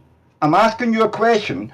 What do people see outside the circumference of the moon when it goes by them and the sun's shining on the opposite side of it? What do they see? I don't know. The moon's a model killer. Right. I just killed birds with the moon. I want to go back to the image. Brian Leake, I don't see the sun. I don't see the source of the light. This could be a big ass spotlight that is illuminating this guy. I don't see any other things with shadows over here to tell me for real that this is the shadow created by the sun. I don't see anything in here that tells me that. And I'm playing the video clip a few seconds before and then now they're going to point up to the moon. I'm sorry, but this is not to me. I cannot take this seriously when I don't see any other objects in the shadow, and now I see the Maybe I moon. gave you the wrong timestamp. Let me double check, man. My bad. Yeah, I see a shadow of a person. I know. I'll show you the sun. I gave you the wrong timestamp. That was my fault. Let me go back and look at it. It could be easily explained. Right now, I cannot wrap my mind around how this one is coming a shadow from the sun to give this shadow to this person. Right. And interestingly, if you watch a little more of the video, it actually shows the sun setting. It doesn't show it fading away. It doesn't show it getting smaller. It shows it setting, which is a nice touch. Also, if the sun's shining down from behind that guy to cast his shadow, it must be much higher than him. So it's not shining up from that arrow. It's actually way out and shining directly across and casting his shadow from above him on the ground. And there was a cutting here. I don't have any reference, like moving the camera to show where the sun is coming from. There's a cutting here. I cannot take this seriously. I'm sorry. Go to 12 to 1330. But this is something we see all the time, Jose. This ain't. I got it in one of my videos. Yeah, Brian, but listen to me this. We see the shadow of this person, and then it cuts, and it shows the sun. No, go back. You gotta go back further. Yeah. No, that's not even the same sun. That's an hour later. Go to 1313. I mean, hold on. I think it's 12. Hold on 1 second. Yeah, there it is. There it is. Go back about 10 seconds before that, and he pans over to the sun. Okay, I see it now. I see the sun. But it's something we show all the time, man. It's and the explanation we get contradicts the parallel light rays because, like I said, at the same time we see that sun on the horizon, we'll someday see an underlit side of clouds. So you can have both. This arrow is off, man. The arrow is off. Look when he moves the camera back and forward, and then check on the arrow. It's just off. It's coming from the direction that arrow was pointing. The underside of them cables will do it. And they're not. Yeah. The arrow is just up. 20 feet in the air, and that sun is 93 million miles away. You know, and it's gigantic. It's not a tiny wee fucking sun the size of the moon. It is gigantic. It's the biggest thing in the solar system. Church, the rays are supposed to be coming in parallel. Okay, so if like Jose said, if he holds up a ping pong ball, it's supposed to match the moon because the sun's rays are parallel. Now, I myself put a soccer ball in a tree and got up under it and filmed them both at the same exact time and seen the same phenomenon. Now, the explanation I got was, it kind of contradicts, like I said, the underlit side of clouds because you could say that sun's really coming in from higher because it's so far away. But then how is it simultaneously hitting the bottom of clouds? That's impossible. Listen, Brian, it shines exactly as it needs to shine. And you can see it if you bring a ball and you align it with the moon while the sun is out, the ball will always have the same shadow as the moon. So if the sun set 30 minutes later and you don't see any big change in the moon shadow, nothing happened. Everything is fine. Right? So you're okay with the light? Okay. Whatever the point, even if that angle's off a little bit, we see that the top left side of the moon is lit, at a little bit of a downward angle, maybe not much, but still a downward angle. And then if we see underlit side of a cloud, that's light coming in from two different directions, right? That's not parallel light. I want to see the moon lit different than a ball that you observe at the same angle. That all right, I need to got it see. in one of my videos. I'll post it right now. Right now? Okay. I don't know whether it's an apparent lie that Brian's doing or whether he really does think that he's more intelligent than everybody else on Earth and he's the first person to realize this. He seems to be confused about. I got to be smarter than everybody else to just show something. That you got to compare my intelligence and how I think I'm like fucking You've got to be incredibly genius if I can show you something. No, you've got to be incredibly condescending to think that you're fucking smarter than everybody else on the planet and that you're somehow special to have noticed this while everybody else who can spatially be aware of 3D and distance don't notice this. You Or I special, could, Brian. or I You could really just are. simply know what, or I could simply know what fucking parallel rays are and see the I'm top side of the fucking moon lit and the bottom side of a cloud lit. Lying Fucking your asshole! ass off and being dishonest. You fucking asshole! You're lying sack of shit. Oh, there we go again. There we go. I'm lying sack of shit on what? Calling you a liar? Dude, telling me I think I'm smarter than everybody else on Earth, bro. You don't know how I think of myself, bro. You're fucking liars, all you are. Let's try to talk about the topics. No, it's got a good point, Jose. I don't know that that's what he thinks. That's just the impression that he gives out. But also, I do think you're a liar and dishonest, Brian. So there you go. Just asking questions. You know, I just want Brian to answer some questions about what happens to people outside the circumference of the sun and moon when they're at the back of it, and what do they see? And he's never been able to answer any of those questions. Do people see the back of the sun and the back of the moon from the South Pole when it circulates? No, what's going on? Come on, Brian, tell me, what do they see? I don't know, bro. I know you think I got all the answers, bro, but I don't. Maybe the moon's higher. Okay, maybe it's not a ball. Maybe it's four-dimensional. It's not like it's got to be this one way. I just showed you how it doesn't work on your ball. Period. Well, if it's So higher, that's what how it do means we in my ever, feeling. if it's higher, how do we ever see the moon pass in front of the sun? You know what I mean? It can't be higher. You really but to don't get even have back, to think about. All you really have to do is think about this, Brian. If the moon is a lot closer to Earth than we say, then two people on Earth would be seeing the different sides of the moon. It's kind of obvious. Bro, the moon is, I just said, the best I could do is the moon doesn't make sense in no model. Okay, because like I said, Yeah, you it can't does, have though. fucking, you can't have But the light moon shining really- down on the top of a moon and then hitting the bottom of clouds, bro. That's not possible if light is parallel. excuse me, Brian, you're dumb. in that video, it all makes complete sense because the light rays are still parallel, and the moon is actually hit by parallel rays by the big sun. The only part is the guy who's filming it is slowly turning away from the parallel rays of the sun, and that's why you see a different shadow, and that's it. Why is your microphone so loud, like a little extra than everybody else? Tiny. Oh, sorry. Alright, all good. Brian, if you put the moon really, really far away, then that explains why everyone on Earth always see the same side.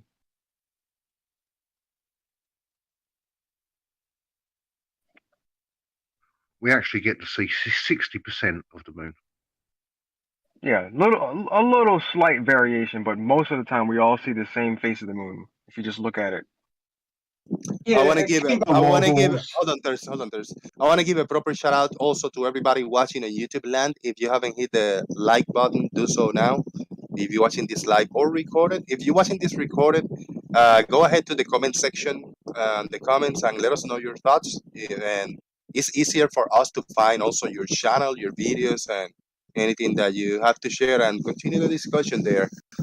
Check on the links on the description box, and big shout out, we got a bunch of people here on the Discord server Daily Boom that you all can join. Everybody can check on the description box for a link.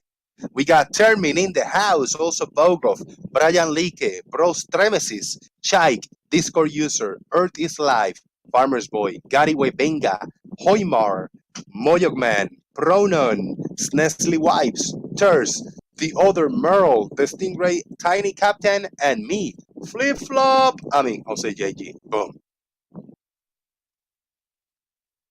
Bruh.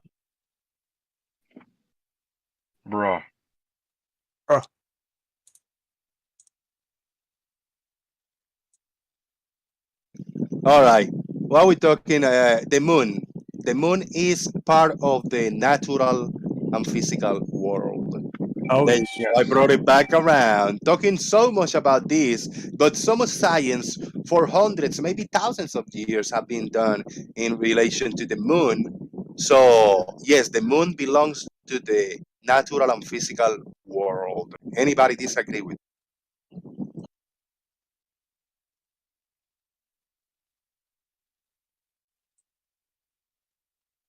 I hope nobody did, because it's kind of a fact, you know.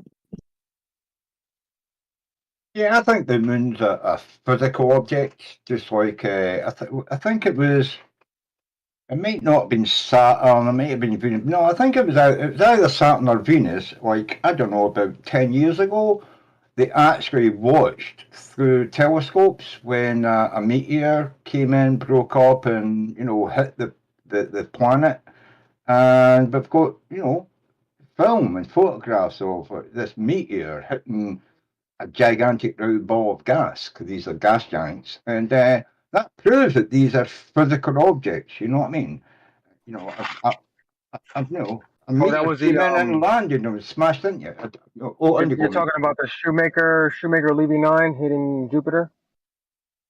It was, I don't know what the name it was, but it was a meteor that came in and hit either Jupiter or Saturn. Yeah. Yeah, it was Jupiter. Shoemaker Levy 9. It was like what, 9 chunks of it? Something like that. Yeah. All right, And I'm gonna Jupiter had not been there. I'm gonna screen share Stingray to the audience on YouTube. That's all I wanted to say. Carry on, guys. And if Jupiter had not been there, I think those probably would have hit the Earth. Yeah, they could have. Yeah.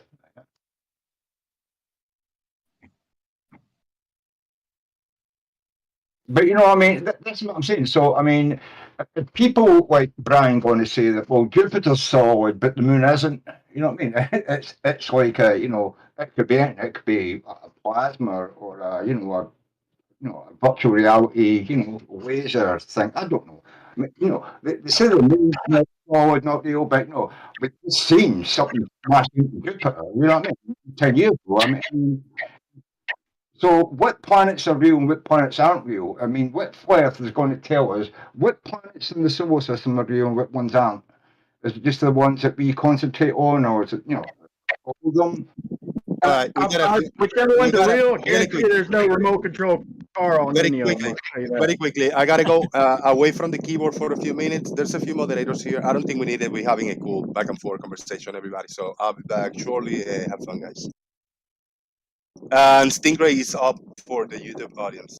Yeah, I just want to explain to the audience something that I still find fascinating. That supposed fanatical religious, well, maybe not religious, but fanatical flat earthers don't understand distance and scale. So right now on the Sun Earth model that I've got the moon in there. That's approximately at the phase that I see in the video, and I've got a sunset, and I've just placed myself on the globe. Hey, we've got this explanation. Wait a minute, before you show this, show the sun hitting the bottom of the cloud. Let him finish. Hold on, Brian. Hold on. I just want to make sure he shows the right things, guys. Don't panic. Don't panic. Let him finish. Let him finish, Brian. Or I'll fucking mute you. Shitless of the truth. Yes. So what this is this Can you shut up and let him finish and then you can talk? Let him finish and then you can talk, okay? He needs to make sure he shows the right thing. He's showing a strong man. But let him talk and then you can. Hey, fuck. He's about to do a whole presentation straw man. One time you can say straw man. He's muted. He's muted. Okay, he's muted. Go. Right. So just to show everybody again, I placed myself on this location. I don't know where it is. It's fucking. I didn't know. Oh shit! It's Russia. Forgive me. Because I just needed somewhere on the planet at a certain latitude, and I've got it whereby at one side we've got the sun, and that's what this camera is looking at from the same observer point, and then the other observation point is looking in a line, kind of this angle here that we can see, at a moon approximately at the same phase as and at the correct distance, but the same phase and distance as what's seen in the video. And it just works when you apply a little bit of brain power, a little bit of above 10-year-old logic, and understand the model. There you go. You scared him that much that he ran away. Sorry, don't malign 10-year-olds. Most 10-year-olds can figure this out. He just couldn't stop himself from not talking. Like, just wait till we're done, okay, then come back and say what you got to say. No, he could. And for the record, talking over people, you know what I mean? And for the record, nobody muted him. He muted himself and then he left. Well, I don't understand people like Brian. No, okay, you've got your point of view, right? We're giving you an opportunity to present your point of view. We're not jumping on top of him, but as soon as one of us starts to do something that disagrees with his thoughts or views of the world, he's jumping and jumping and jumping. He didn't do it when Jose was here, but now Jose's gone. He was just trying to talk over you the whole fucking time, and that's bullshit. Yeah, I mean, well, Yeah, flat earthers always want to control the narrative and not let people see the truth. They are not looking for the truth. They are looking to deceive you enough into believing what they believe so that they can lie to themselves as well as you. Now, anybody can go out and grab the model. You see, Brian's there being a dishonest, lying shit by criticizing a model that he doesn't even understand, because when we plot it on a globe, it just works all the time. And he'll say something like, well, yes, sometimes the globe works sometimes, and sometimes flat earth works. Now, that is about the biggest fucking dishonest lie I've ever heard from someone. Nothing works on a flat earth. Everything works on a globe. You can demonstrate it, you can model it. And for those that say we don't live on a model, I don't fucking think we live on a model. I know we can understand a concept by building a model and measuring it against reality. And when we measure the globe and the heliocentric model against reality, it works 100% of the time, all the time, as opposed to the flat earth 0% of the time, all the time. I'm done. Well, Stingray, maybe they can make one thing working, but then the other way things don't work anymore. But on a spherical Earth, all things work together. Yes, they they struggle to get one aspect of anything to work, let alone get it all work together at the same time. I mean, Christ, they can't even explain sunsets. I think flat Earth is a very good. Do you know what taxonomy is? It's the subcategorization of classifications of either some kind of attribute that you group things in. And I think the taxonomy of flat earthers, you can also group in there inability to judge distance, inability to visualize in 3D, inability to scale, inability to understand basic logic and math. And I think that's your flat earther. Yeah, pretty much. Inability to tell the truth. Well, they do say you got to lie to flirt. I mean, they will quite openly sit there and say, you've got no proof of the globe, you've got no proof of Earth's rotation, you can't go to space, you've got no proof of it, and it's basically just lying, because they know we have all of that, but no, they've just got to lie and say, no, it doesn't exist, sorry, everything works on a flat Earth, and yet when you get them to try to explain how it works on a flat Earth, they can't. Yeah, I do not see Brian here. Did he gone? He rage quit. Yeah, he ran off. He wouldn't shut up, basically. Stinger was trying to explain something, and he kept jumping in, wanting Stingray to do something. We were telling him just wait till the end, and he didn't want to wait till the end. See, I did that with Leo. I made Leo shut up earlier so Brian can speak up without interruptions every other word. But he wanted to do that. Brian, if you're listening, that's not cool, man. Yeah, Stingray was doing one of his demonstrations, and Brian was just not letting him speak at all, and he just wouldn't shut up.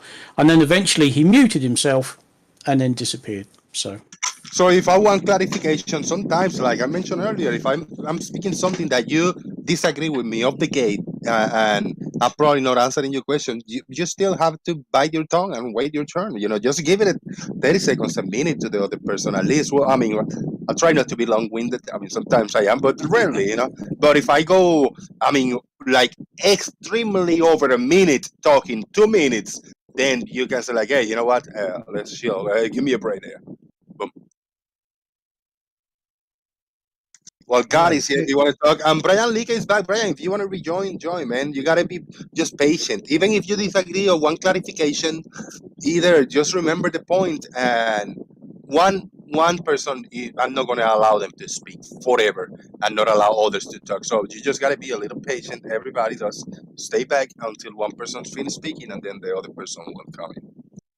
No, I see Lale Rage mute himself. Yeah, The that's Illuminati is being the Illuminati is being watching you, Brian.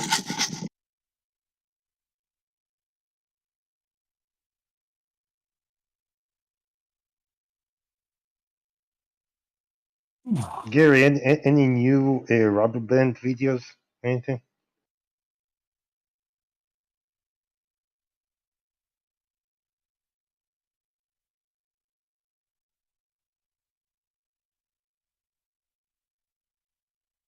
Rosie wants to come in here when Stingray's in it.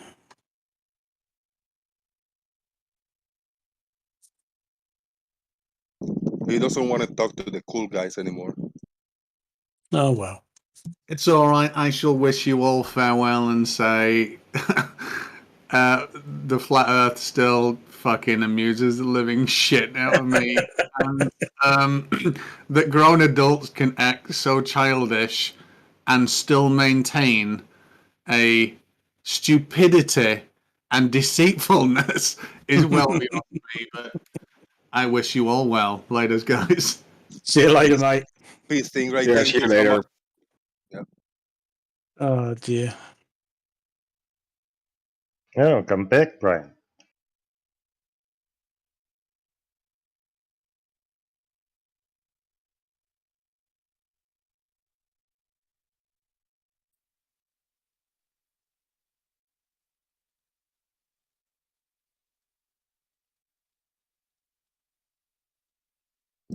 You will not interrupt the plan, the Illuminati says, Brian League.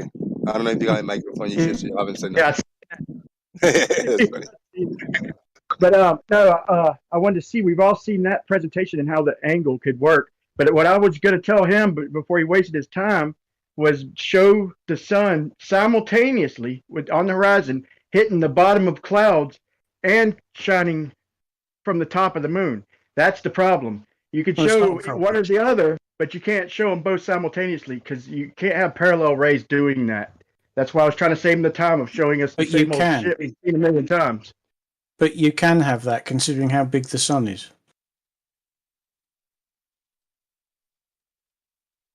Wait, what, Brian? When the sun's shining on the bottom of the clouds, we don't see it anymore. It's not there. It's gone. Yeah, we do. Oh my God, you're gonna make me post 100 more pictures? I got a whole, dude, just from Soundly. No, I remember your pictures. Hold on, Chai. I got a whole Patience, plethora Chai, of new ones, patience. bro.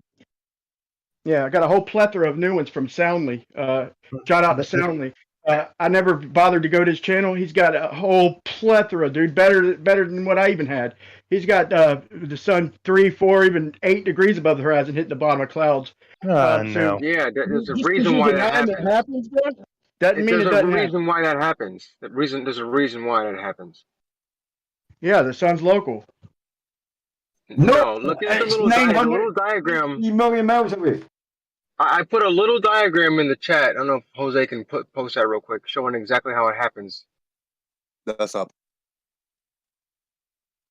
Very Well, simple if the diagram. sun's rays are parallel, all I could say is that if the rays are parallel and they're hitting the moon at a certain angle, like a downward angle, they can't simultaneously get an upward angle at the clouds, bro. It doesn't matter how big it is. You can't have parallel rays doing that.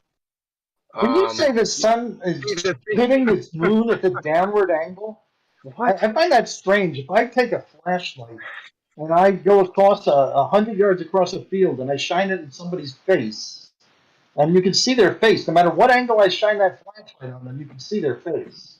What do you mean This is downward why angle? Reflections go this up. is why Reflections go up in 180 degrees, all directions from Who an said object. reflection?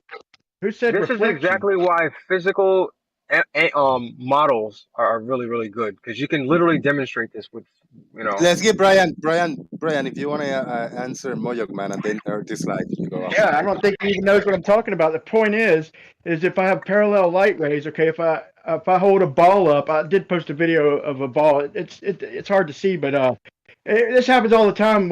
And I've seen Stingray's model, but just to be quick, if you want to say the sun's on the horizon, the moon's higher, okay, you can model it out to where the sun is in free space higher, but like we have Hot bike people. I ain't talking Sorry. about reflection. Robot him, Brian. Yeah, let me drop and rejoin real quick. So exactly why I said using a physical model will be able, you'll be able to really see how this works. I mean, And if the Earth was flat, it wouldn't even get that close to the horizon to begin with. the model that we're just watching that Brian tried to talk over for like 5 minutes, you know what I mean? It's, look, the Earth. Whoa, why do you keep talking like I'm not here, dude? Well, you said you were going to relog and come back. I thought I could take a minute to say something, Brian. If you could just wait a minute. If you would just Go ahead, wait. I'll drop for you for a second, man. You can talk shit and then I'll rejoin. You don't. I'd wait for you to hear this. You know what I mean? Oh, just say it for fuck's sake. Right. If the sun is 93 million miles away and it's the largest thing in the whole solar system and at the center of the solar system, then the only reason you see it go to the edge of the Earth, you know what I mean, and then go below there is because we're a ball turning. And you are the only person seeing it dip below the horizon because you're positioned on that ball. Other people are seeing the sun come up. You know what I mean? So, God, you know what I mean? It's like Brian doesn't seem to understand this. You know what I mean? No, I Hey, don't. Jose, you had a good point, man. Jose, you had a good point the other day, man. You had me scratching my head. The other day when you were like asking about the moon, like or you were asking like when the sun goes down, like is it going down and around, or is it like taking a right turn like right after it sets? Is a good point, man. And what I did is I said, damn, that's a good question, man, because if it's circling around us, it should take a right turn. And oh my God, I lost the fucking footage. I'm gonna have to redo this. But I see the sun was following the moon. I mean, the moon was following the sun just about, however many hours behind, and it was pointing after the sun set. Instead of the moon reflecting it going down and under, the shadow was straight to the right, like the sun had to have took a right-hand turn. I want to show you this before you give me your opinion, but I have to redo it. But yeah, it actually verified that the sun is going off to the right, according to the moon angle anyway, the light from it. But it should always be like that then. Yeah, I only seen it. Yeah, but that's cool. Yeah, I like to see. Yeah, I like to see that. I understand what you're trying to say, but I would like to see it in a video. Yeah, that's cool. What about the equator though? When it goes straight down? I think somebody can do it over there. Yeah, that is a good point. We have to check it then too. That'd be interesting to check the moon. When it's out during equinox or something. The thing is, Brian, the sun is not going anywhere. It's just there. We are spinning around an axis, and the moon orbits us very slowly. Yeah, sun no, is over there. It doesn't take no right turn. I think what's happening is that Brian, you've been trying to verify the flat Earth for so long. No, I'm not. That you're that even with all this insurmountable amount of evidence, you're still like it could still be flat. It could still be flat if I just trust me, bro. There's just impossibilities, bro. Like I said, the sun coming in from the top. Okay, the sun on the horizon. I could say that's impossible, but you could model it and show me. But then simultaneously, you're 93 million miles means your shit has to be damn near parallel. You can't have a sun coming down from the top of the moon and the bottom of clouds. You can't call them parallel rays, bro. So you can model about it. You could yell at me and all this other shit and discredit me. That doesn't change the observation, bro. As soon as you model that, then it all starts to make sense. There's nothing that you can model about light coming two different directions and calling it parallel. No, it's not coming from two different directions. It's still parallel. The problem is, Brian, that you're presuming that the sun is local. That's why in your mind you can't have it lighting up these two different aspects at the same time. I don't even see how that would work on a flat Earth, bro. Like I said, the moon's a model killer. Brian, if the sun is local, then that means the moon is local. Then again, that goes back to the question: why does everyone see the same side of the moon? Well, dude, the moon would have to be something else. If it were to work on a flat Earth, then the moon has to be supplying its own light. It works when it's When you say it can't work, bro, hold on, B-Dog. People, when you say that it can't work on a flat Earth, you're applying the rules of your model to the flat Earth, bro. There's no, it's not the rules of the model. It's the rules of how you view things in 3D. Reality. Well, you're acting, dude. What makes you think it ain't 4D up there? I mean, I'm just saying, you act like you know everything. Who knows what it could be? It's not knowing everything. It's just understanding how when you look at objects, and when you look at objects, you can see. Oh wait, if I look at it here and someone else is looking at it, then they should see it this way. That's kind of easy to understand. Yeah, like if we see the sun over the horizon and the moon over the horizon, and you want to say it's the Earth causing the eclipse. Like, bro, I'm looking at the sun, I'm looking at the moon, and so therefore it's not me or what's underneath me making the shadow, period. But you won't let go, bro. You won't let go. What do you mean? It's not letting go. It's understanding how objects work. Very simple. Yeah, I understand that if something's underneath me and the light is above me, then whatever is shadowing on the other side of my head, what's underneath me ain't causing that shadow, bro. Anybody knows that. It's only you who won't let go of your model, man. No, I would listen. If things match the flat Earth model, then I would jump all over it. But it just doesn't. No matter how you slice it, Brian. I'm sorry. People, Earth is live. And Brian, look, I found an older image from that people posted. Question for Brian: is the sun here at eye level? This is a good picture. We see the sun. Let me copy and paste it in the Daily Boom, in case you cannot. The sun appears to be right in almost halfway in the horizon, right there. Yeah, it would have to be at eye level. Yeah, it should. That's a good catch. Yeah, it's but if light's refracting upward, then that would explain the sun setting right there, and that would explain also how the light's hitting the bottom of clouds if the light's refracting upwards. Now, that's just one explanation, a very feasible one. Maybe that ain't what happened, but it's just a quick explanation of what could be happening. I mean, for us to act like we have it all figured out, and it's kind of arrogant. What we do. We've had it figured out for a very long time. Long time, yeah. And the sad realization for you is the Earth ain't flat. Sorry. I don't have any good enough balls to demonstrate for you. And then this is an older image also. I've seen this before, showing how parallel rays appear from the first person point of view looking up. But then when you see it sideways, it's all parallel, all the rays.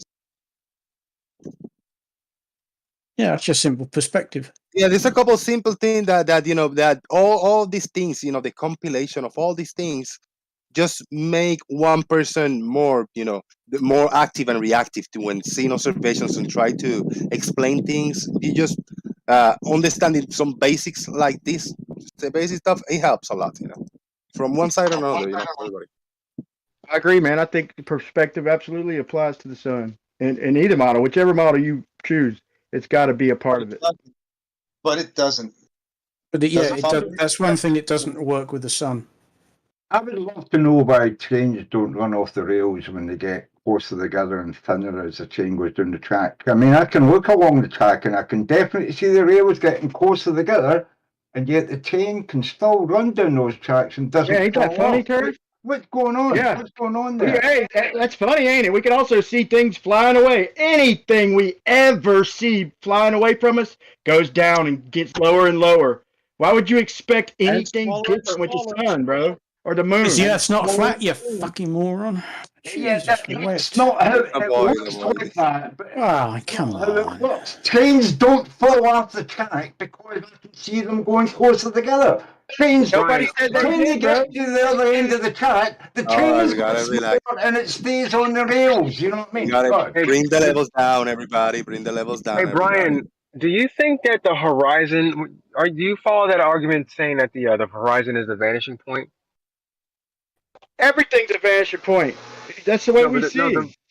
The Anything horizon off in the distance specifically, is though. going to focus down to that point, depending on the But distance. wouldn't? It's all a function of distance. But But do you I'd think that? attribute a little refraction to go along with it. I'd say that, but you got to agree that everything we see drops down as it gets farther away from us, right? Yeah, but it would drop down to the horizon and stop. It wouldn't drop below. It just stay Found forever. within the rules of You take perspective. all the light from all the light from a certain space for miles and miles and miles will just keep hitting our eyes. All that competing light from the same There is spot. Yeah. no How competing could you light. distinguish it? What would happen? You wouldn't be able to distinguish shit, so it would converge, man. But yeah, like I said, it had to be a little bit of refraction to help it along, or there's maybe a couple other explanations, man. My explanation is a little refraction, man, to go along with it getting farther away. But I ain't gonna act like I got it all figured out. There's different opinions. Even flat earthers have all kinds of different ideas, man. It's just it's incredibly local. That's one thing we all know is it's not 93 million miles away, bro. You can feel it when it gets closer. It gets hotter. God. How about this image Oh that my I'm? goodness. Anybody watching my screen share? Here's a good This one. is this is the last image that I posted.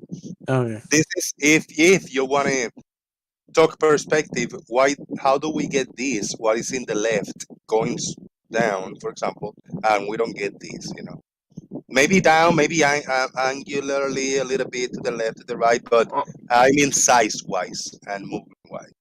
I'd say yeah. if you do something right in the middle of them two, that's closer to reality. Like kind of a split the angle between the one going straight down and the one going off, and that's reality. I'd say. But it never gets that small unless you're watching at flare, at some light flares.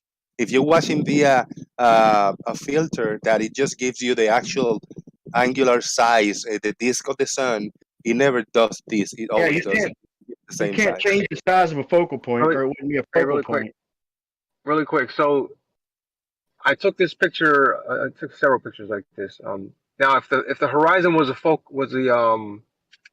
a vanishing point, then all those red lines would converge at the horizon. But for some reason, it converged above the horizon. Hold on, the horizon's got to be it's got to be a focal point to some aspect because it's always lower. The less distance we see, the lower the horizon is. Like when it's foggy, and you can only see about half a mile, you're looking kind of down at the horizon. But on a clear day, you're looking up. Hey, B-ball, did you see my the video I made about the angle, the Google Earth angle from it wasn't like a flat Earth proof or a globe Earth proof or nothing, but it's a trip, dude. The line of sight from my house, like my driveway to you in Hawaii, dude, is crazy, dude. On Google Earth, man, you got to check out my video. Like I said, it's not a globe proof or flat Earth proof or nothing. It's just crazy. Brian, The- what Okay. were you answer about? What were you answer about this image that people just posted with the red lines converging to a point, following perspective, following the pattern in the ground? It converges the eye. The middle of the perspective point is way above the horizon, right there. Yeah, Well, I say the sun changes. The sun changes about 1 degree every 69 miles, man. no, The I'm sun's talking like- about just actual horizon.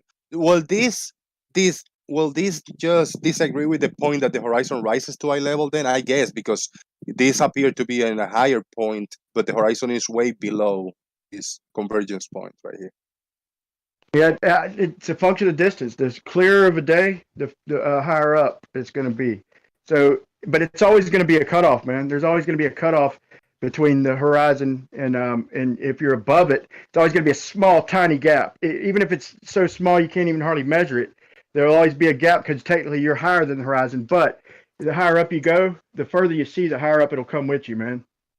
The clearer the day, the further you'll see, and the higher up the horizon will be closer to your eye level. That seems to defy geometry. Why does it do that? Why would that defy geometry? I mean, I don't get it. Because geometry and perspective would have it following very specific rules.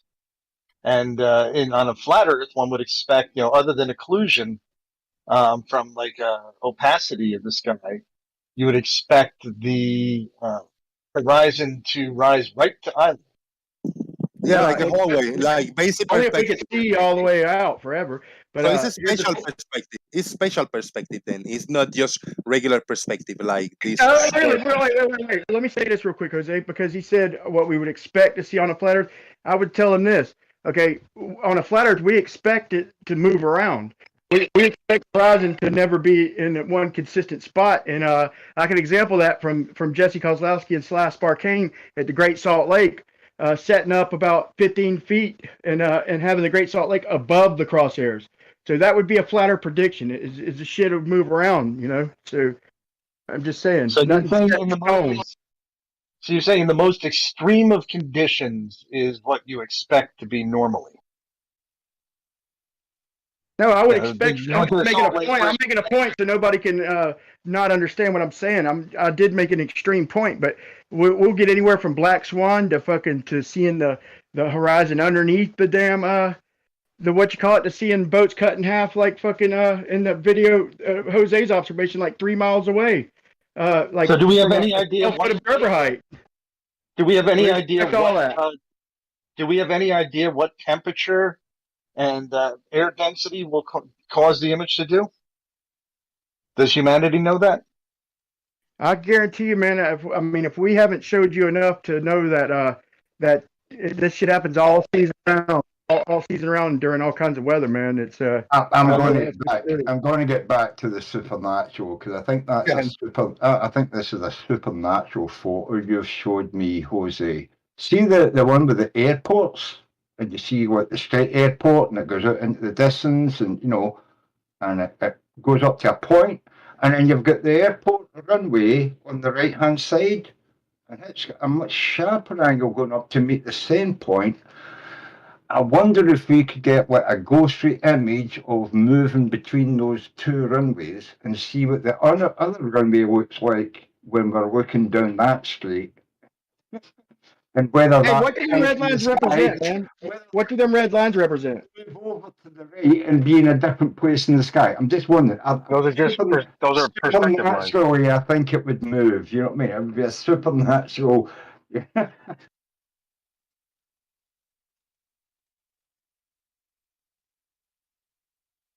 Those There's are just a- lines of perspective, Brian.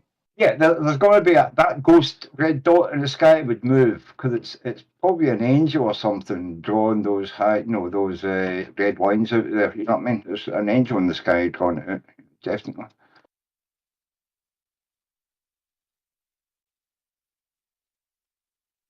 We're having a great time, but unfortunately, I'm gonna have to run. But before we do that, before everybody start leaving, we have 48 likes on YouTube, 48 thumbs up.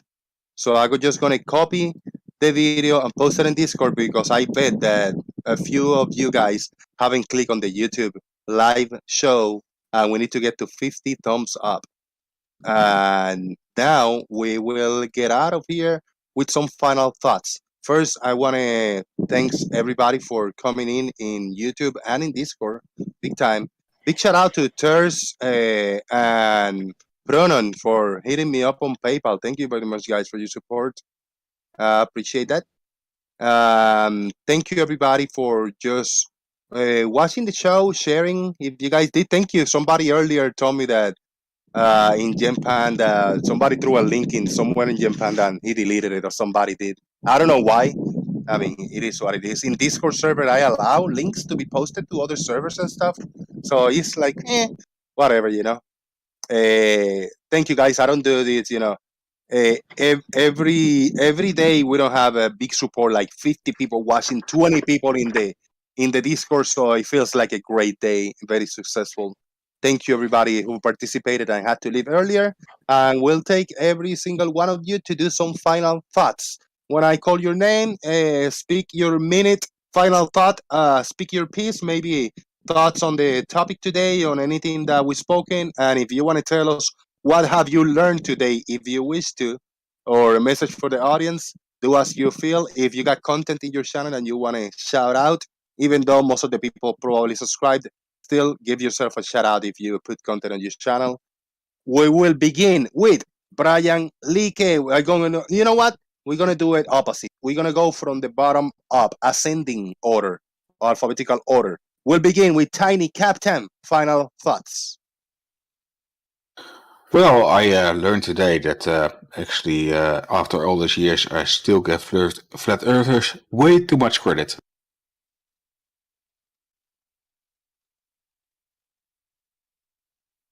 That was short and sweet. Thank you very much. Tars, your final thoughts. Yeah, thanks very much for mentioning me, Jose. But maybe I'll have to start doing, not mentioning my name. Yeah, I didn't want you to call me out. Anyway, yeah, I'd love to see you do another like ancient technologies video, or stream. I think that would be interesting. If you wrote for a topic, I'd be well interested in talking to people, about ancient civilizations and stuff like that. I think that could be fun, real fun. But thank you very much, mate, for getting me in here and get me back into having a bit of fun. And yeah, I mean, what do I say? Worth them. They keep thinking things are too close, and they need to expand their view of things. That's me done. Thank you very much, Jose. Yeah.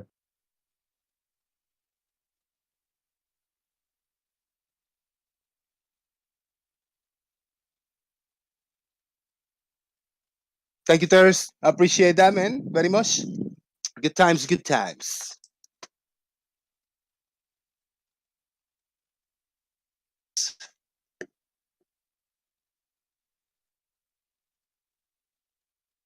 Gary Waibenga. Hey, drop this. You got final thoughts? Let's go with Farmer's Boy. Hey, thank you very much, Jose. It has, on the whole, been an entertaining little thing. So, thank you very much, and yeah, here's to the next one. Hells yeah, man. Thank you very much. Earth is life. Final thoughts. Again, great show, Jose, and I'll be here for the after show in case anybody decides they want to, jump in and have a conversation. I'll try and stay as long as I can. Very cool, very cool. Yeah, Gary's here. Maybe he want to talk, offline. He don't want to talk maybe online. I'm not gonna be recording anything. I just usually just hang up and shut everything down. So you guys, anybody can stay in Discord and create a combo on yourself whenever you guys want. Chaik, final thoughts. That's a good show. Thank you. Then you sounded disappointed. Will this make No, it better? no. If Brian here, I'm happy. Will this make the show better? There you go. I think that. Squeaky squeak. Think that Oh, that's better. Brian Leakey, final thoughts. Yeah, Squeaky Earth's gonna be breaking your windows by next year, man. But man, I'll try to bring things, man, that we could discuss, and show angles that don't work, man. And I think instead of denying some of this shit, man, we need to, acknowledge that it's happening.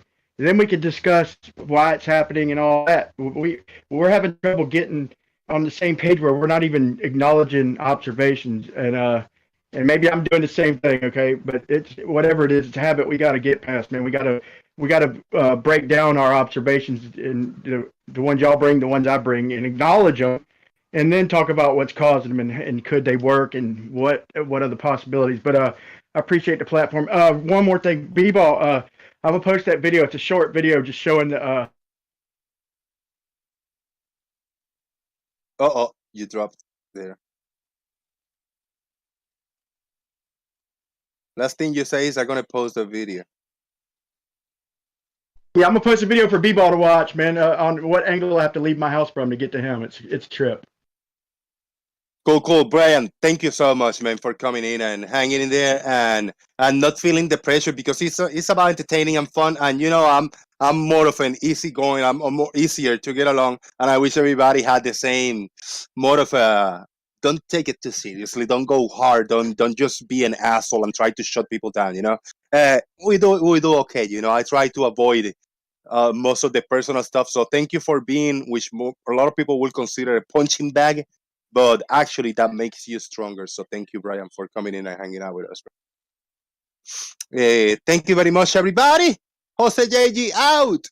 Freaky Earth says boom. Thank you.